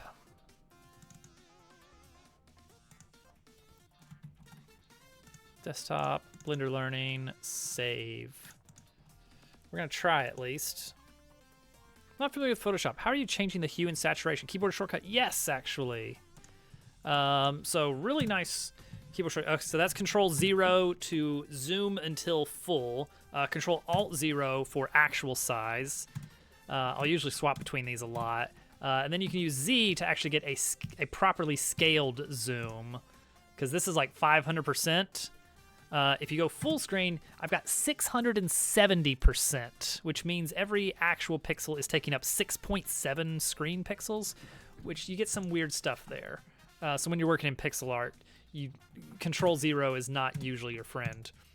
But yeah, Control U brings up the hue and saturation slider, where you can change hue, saturation, and lightness. Alternatively, you can change just a specific channel, like just the reds, just the blues. Control Shift U if you want to desaturate completely. I like to remap. I don't have it remapped right now, but Control Y, when I have it remapped, I like to remap it to adjust, what was it? Brightness contrast, specifically for the contrast slider, which is useful in some cases. Yeah, they are. I tried to use GIMP at one point. I don't remember when, but I had a heck of a time adjusting, so I'm just on Photoshop now. Control L is levels, which is handy for your white balance. In this case, you only see 3 bars because there's not actually interesting hues. And then Control M for curves, which is a mapping, an XY mapping between your light and dark channels, or your light and dark pixels, so that you can actually do some weird stuff with like making the brights brighter but the darks stay dark or something like that.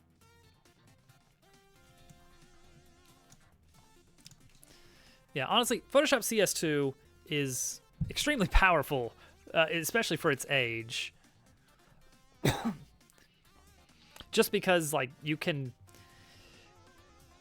it actually runs decently well on modern hardware. I mean, sometimes it shows its age, but it does everything I need it to, and it does it well. Now, if I ever try an actual modern Photoshop, I'm sure I would be like, oh my gosh, this is so much cleaner and nicer. But I'm not going to do that because subscription models. Ew. Okay, Blender. Bring back the track. Bring me back my viewport. Wow, that is some great art, you might say. Wrong. All right, get rid of that. All right, so we're gonna add in a cylinder, a big cylinder. Wow, we can only max out at 500, huh? Oh, that's vertices. I don't know how many vertices I want yet. Radius 500. Oh, nope, we're gonna have to go a little bit bigger. Yeah, there we go. 800. Depth, tall. 50? 200? Sure.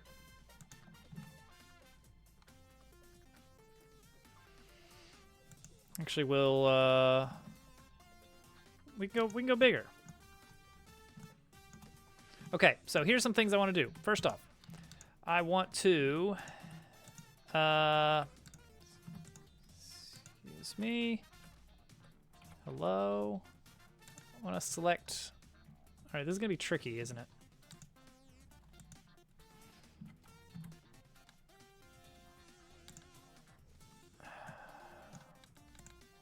Okay, I want to delete this face. And honestly, this face also. I want to switch the normals around. What is the... Okay. Blender, flip normals. Go to mesh normals and select... Wait. In edit mode with face select mode, select the faces with flip normals place. Clicking on them, go to mesh normals, flip normals. Okay, mesh.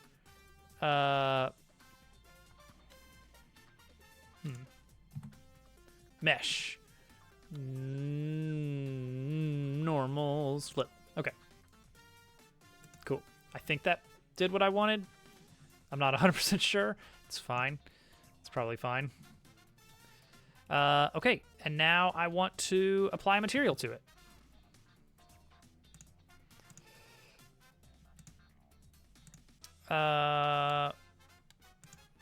Image texture that doesn't exist yet. Yay.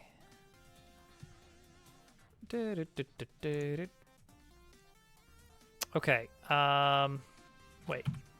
Can I pull in an existing... Ah, here we go. Trees 1. Looks great. Gotta say.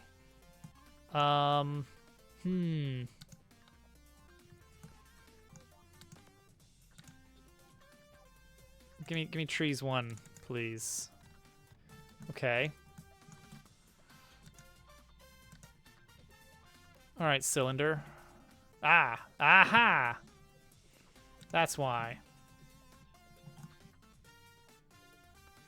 Okay, but hear me out.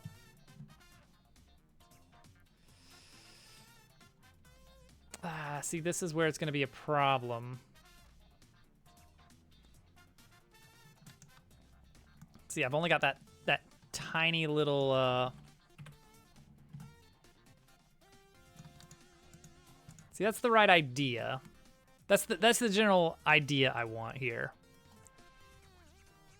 Except I need to make this color space. I need alpha pre-multiple. No. Channel pack. No. None. No, there's alpha. There's alpha. Yeah, I can see it right there. I can see the alpha layer. How does this work? Oh, did chat just do a funny thing? I don't know what happened with chat there. Yeah, let me in. Let me in. Okay, where's my camera? Do I have a camera? Let's add a camera. That's a good point.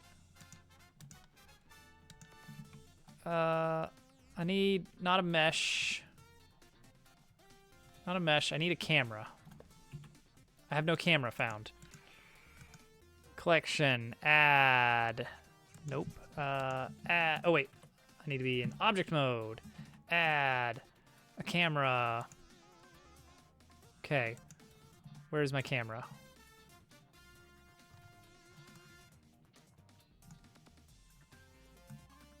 Okay, F12. Okay, that's what I figured, is it's not transparent. Why is it not transparent?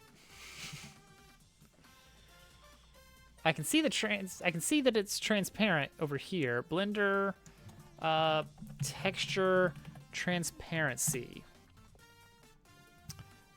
How to use alpha transparent textures in Blender? Yes, please. Don't do nodes. Don't do nodes. Come on, come on. Oh, nodes.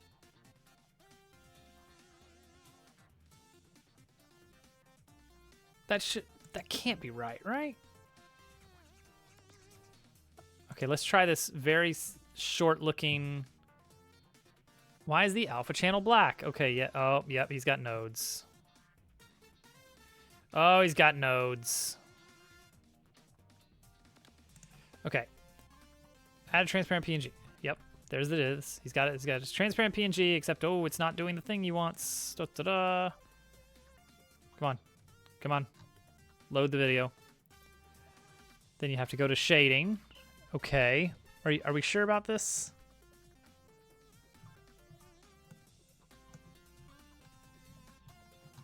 Oh, jeez. Oh, jeez. Oh, let me in. Okay, you know what? That's fine. All right, that's reasonable. It's okay. Yeah. All right. So what do we do here? Wait, nope. He started working without me. I wasn't ready. I wasn't ready. I was just getting to the shading tab. Oh, geez, that's a lot of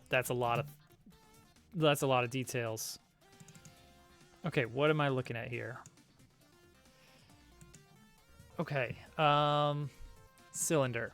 Oh, here we go. Okay, okay. Oh. Okay, okay. That's something. Okay, show me. Yep, alpha. Yep, I see the little alpha tag. I see it. I see it. Okay, what are you doing? What are you doing? Mix.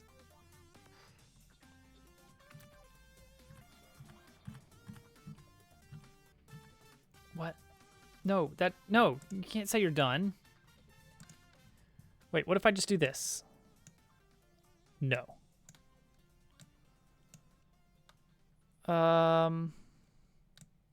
See, the effect that he got is not the effect I wanted. He just turned it green.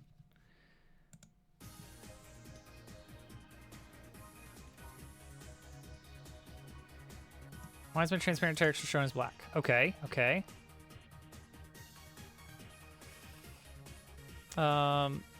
Mix RGB. Make sure your mix RGB. What's my mix RGB? Is set to add and not mix.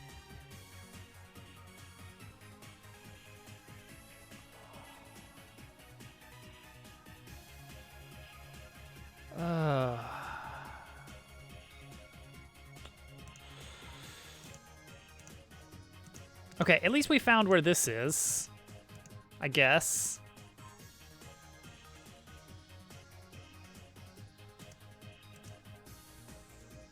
No,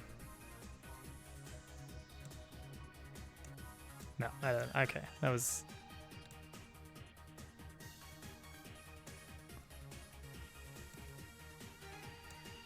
That's not. That doesn't appear to be doing anything. Huh.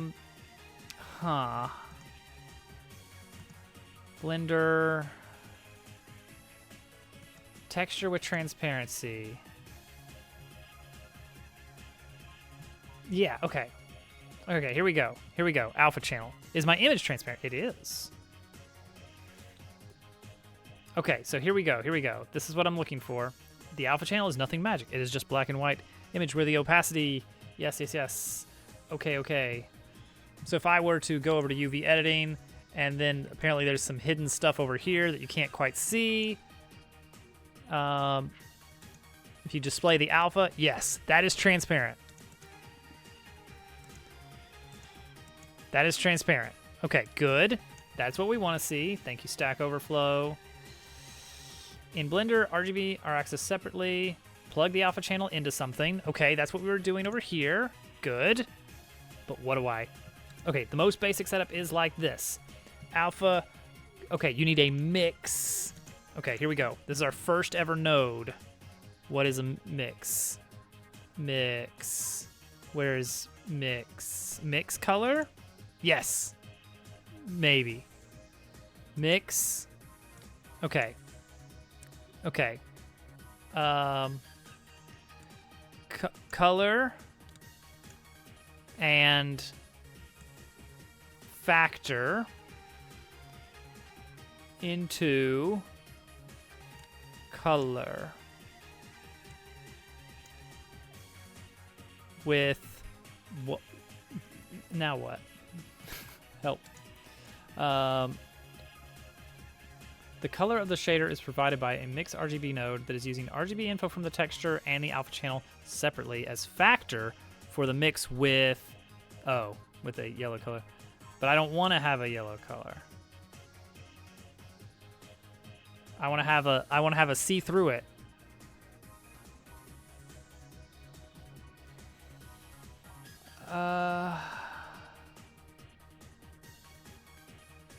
Plug into the alpha input of your shader.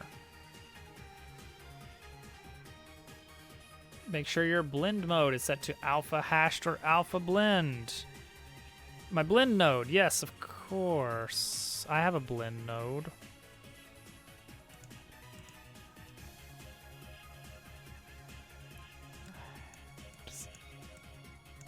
Okay, so this would let me... Yeah, this would let me mix the alpha with something. Okay, that's not... I mean, I get it.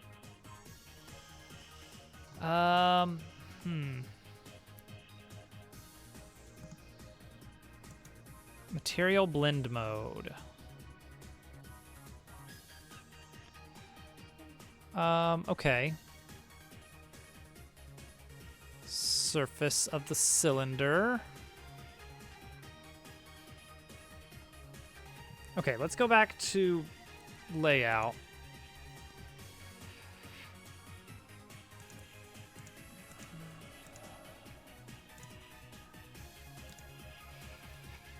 Okay, that's fine. That's whatever.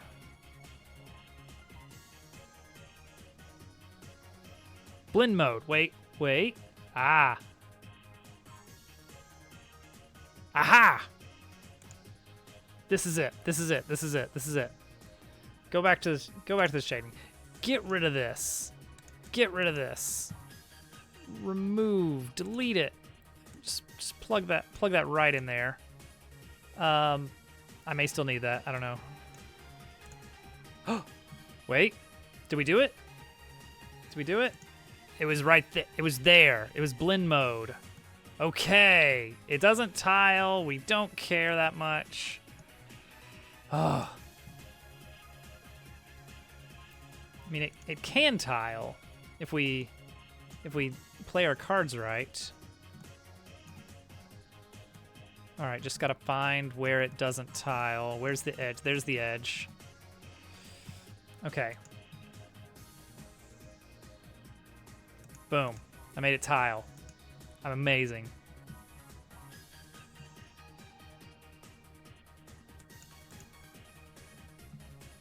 All right. I need preferences, maybe. My view distance, my max view distance. Hang on. Blender viewport max distance. View properties. Wait, it's not properties though. View properties, clipping range. Wait, view properties? Viewport, no.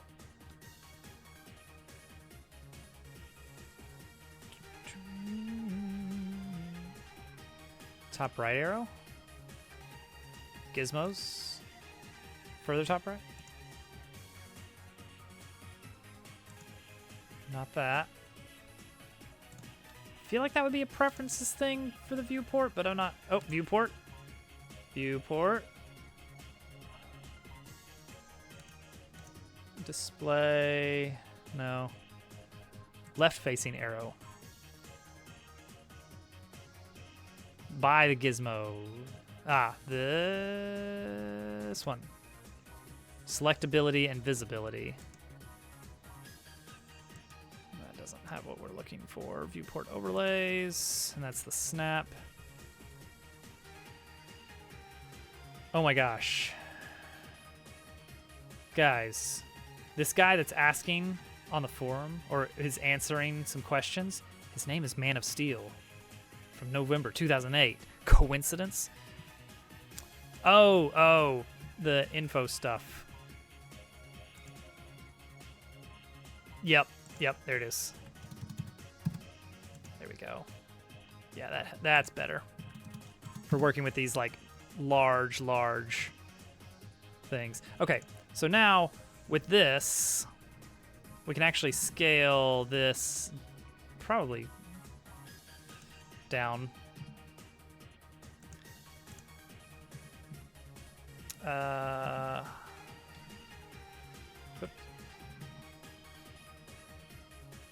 Oops.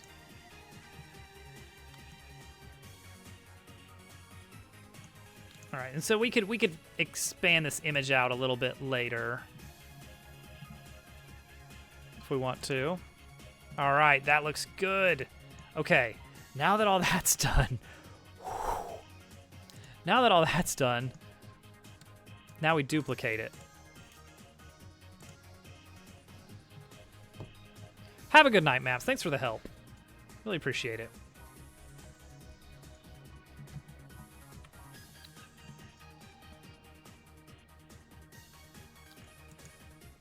Okay, this one is going to have a slightly different material.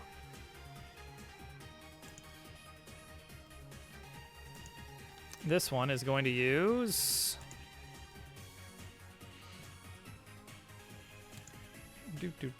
Trees 2!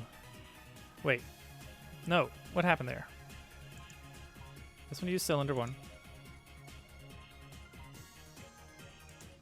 Oh, I have to make sure this is new material, right? Yes. Oh, that's my problem. That's my problem. New material. New material. Wait, no. Oh, you were definitely helpful. Don't worry.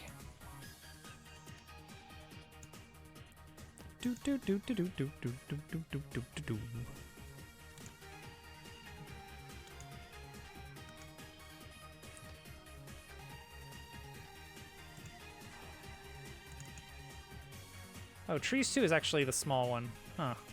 How about that?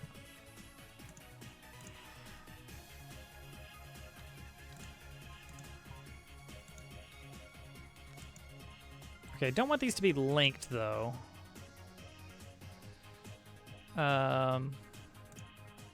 Okay, there we go. Image texture. Trees 2. And then all I need to do here is change the alpha. No. It was... Oh, where was it? All right, go back to cylinder 1.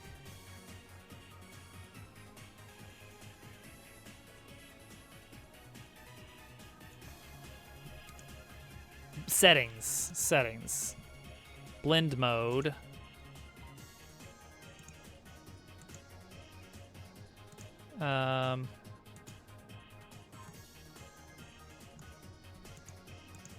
Alpha clip.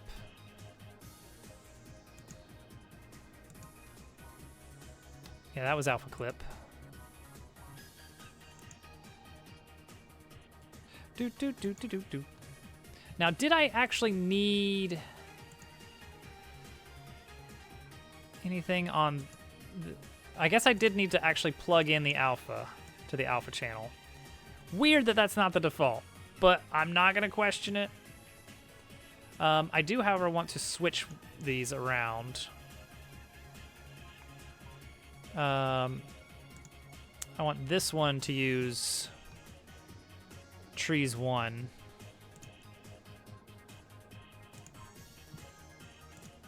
This one to use trees 2. Yeah. Okay, next, let's do this UV editing just a little bit.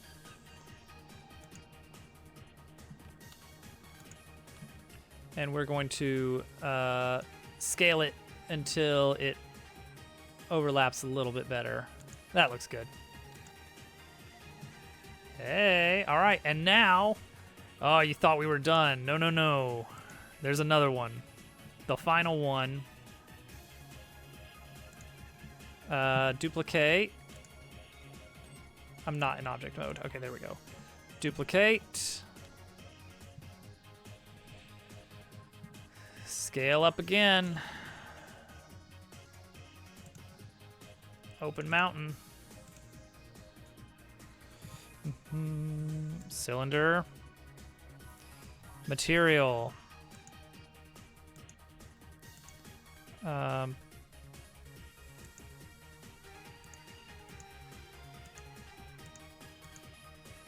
No. Mountain 1. How do I make a... I'll make new material. New material. There we go. And this is an image of mountain. Hey, and it's already got the transparency added. Now we can edit the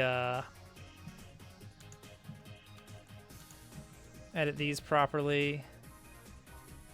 The height we want to be pretty much all the way up. There we go.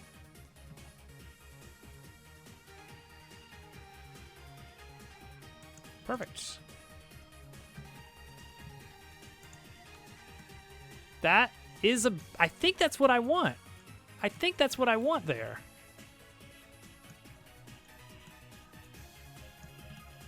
Now, I've made this look pretty awful after all this. It's now checkerboard, but you know what? That helps us see the movement. Let's save that.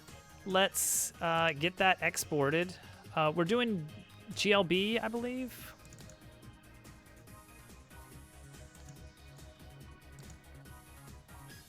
All right, all right. So now we can, I think, re-import this. And then here we can delete, re-add, and reset this transform.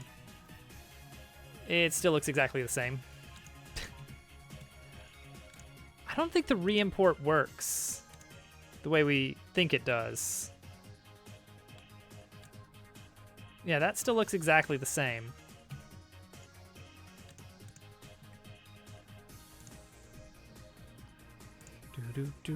But if I delete it, I gotta figure that out at some point. Like that's definitely not right.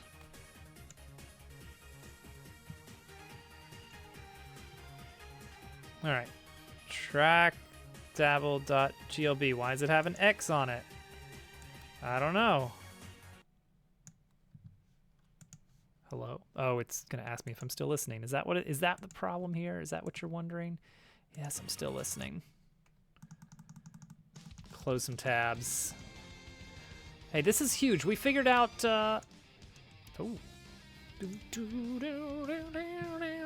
we figured out how to do the nodes. All right, here we go. Let's see if this actually looks okay or not. Honestly, it's getting there. The mountains are good. The mountains are good, I think. These hills are too tall. These bushes are probably a little bit too high up. But hey, this is kind of doing the thing I wanted.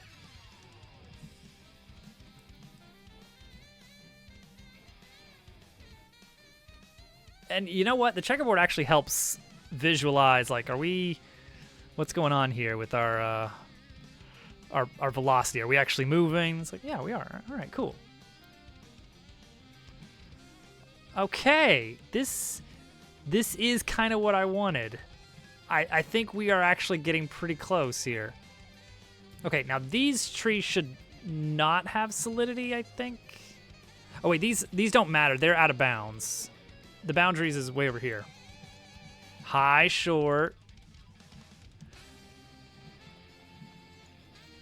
We're making progress.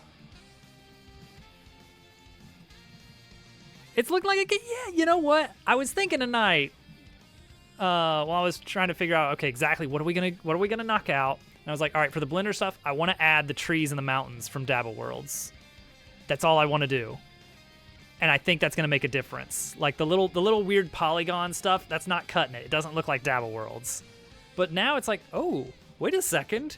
We're in a place. I want to get really, well, I don't want to go, I'm worried about performance. I don't know at what point the number of polygons is going to start creating an issue. I don't know how powerful the engine is. I don't know what kind of automatic help there is. So yeah. All right, so right now, I think, where's the speed boost? Let's get the speed boost. Is it over there? I think I see something that might be a speed boost. Did I miss the speed boost? Is the speed boost gone? Did it get cold? No, it's at the start of this area, isn't it?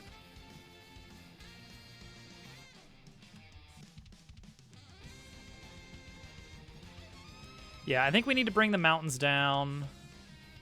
There it is.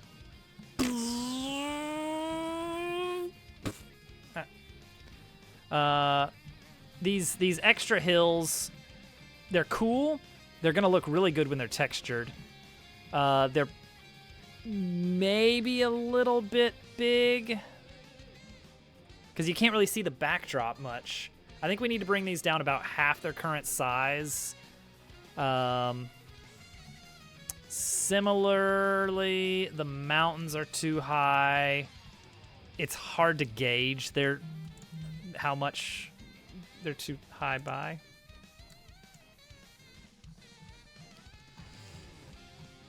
Ugh, dang it.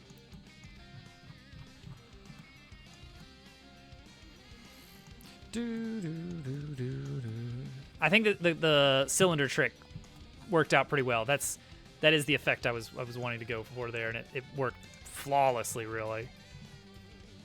All right, bring that down there. Bring that down to there. Bring that down to there. Ugh. Where am I? Ah, okay.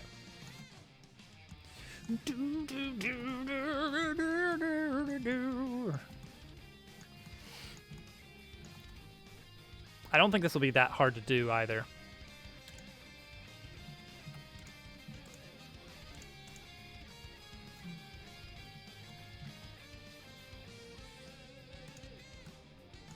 Actually, we can have one side that's got some tall mountains maybe, but I think fencing in the whole area is probably really what the problem is.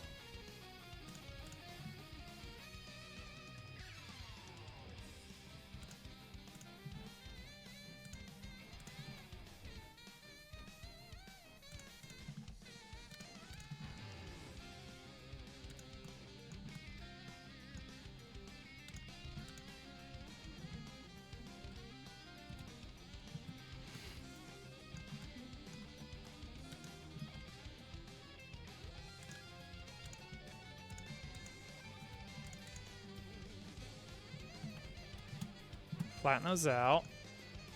Probably with this one too.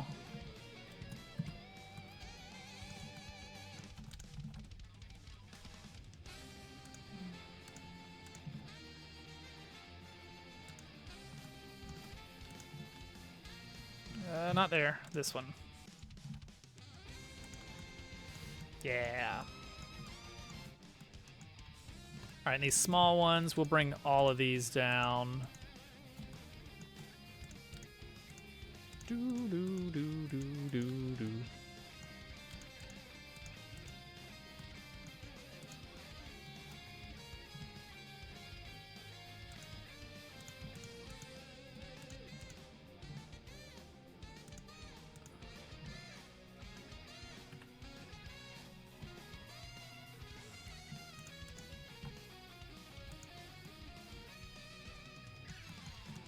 This is probably still too tall.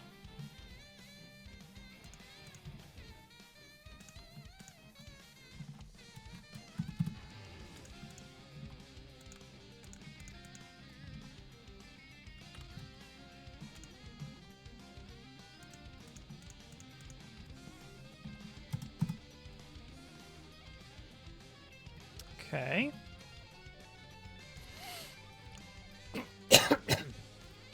All right. Export it. I'm feeling good about this. Like, we got a functional thing done. Visually, this was a huge step up. I don't feel like this is the way we should be having to re-import, though. Something seems wrong there.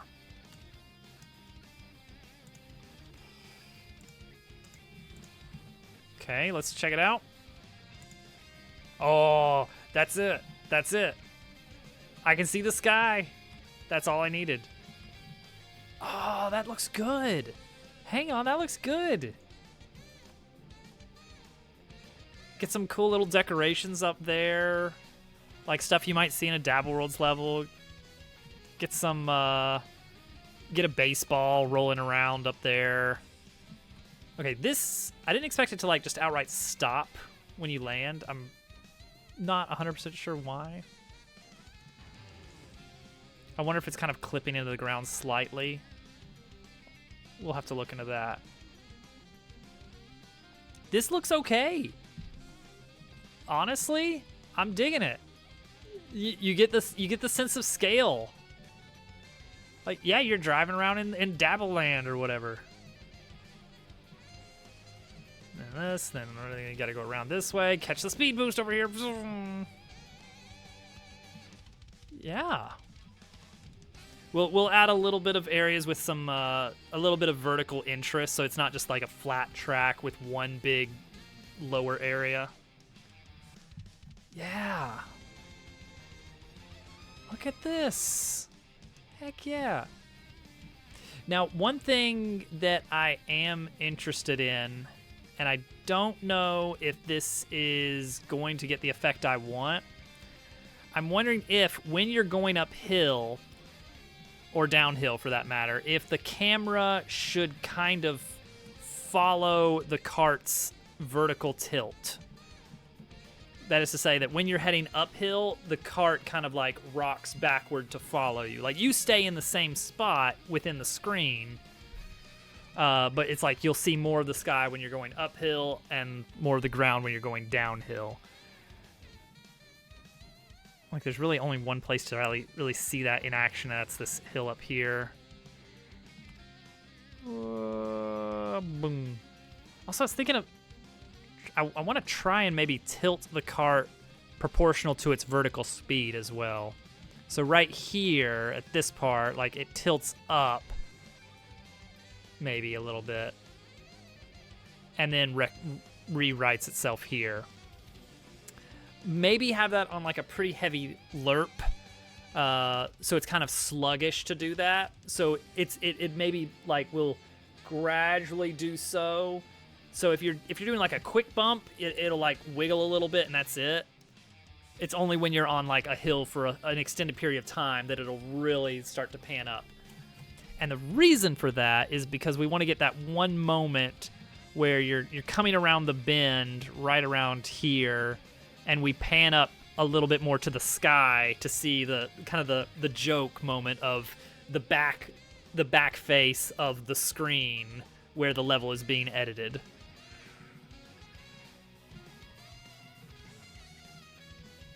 Yeah, mean, honestly, this is looking nice enough that I'm like, I'm not even sure if we need the joke of like, this is a level in progress. It's like, it could just be Dabble World. And I think that theme enough would be strong enough for it. Like, I don't know if we even need the high concept level as cool. Well, then again, I mean, that could be cool. We're going to keep working on it. We're going to do a little bit of the Blender stuff every stream that we're working on this. A little bit of the coding every stream. Yeah, it's like, do we want it? Do we not? Okay. To-do list for next time. We knocked out everything that was on my to-do list. Like, that's great. That was my whole to-do list for today. A joke level could be its own theme. Yeah. Unfinished level theme. Yeah. Like this, we could just add like a waterfall, a little river with a bridge over it that you cross. Honestly, doesn't need much. It doesn't need much. It's really that we just need to make sure that the different segments of the track are visually distinct. Like, we can still do the cave, like the underground area that we've got. It's just maybe make it a little bit more of a gradual underground section instead of just like a fall into the unfinished section. All right, things to work on. We need to figure out specifically in Godot, scrolling texture for the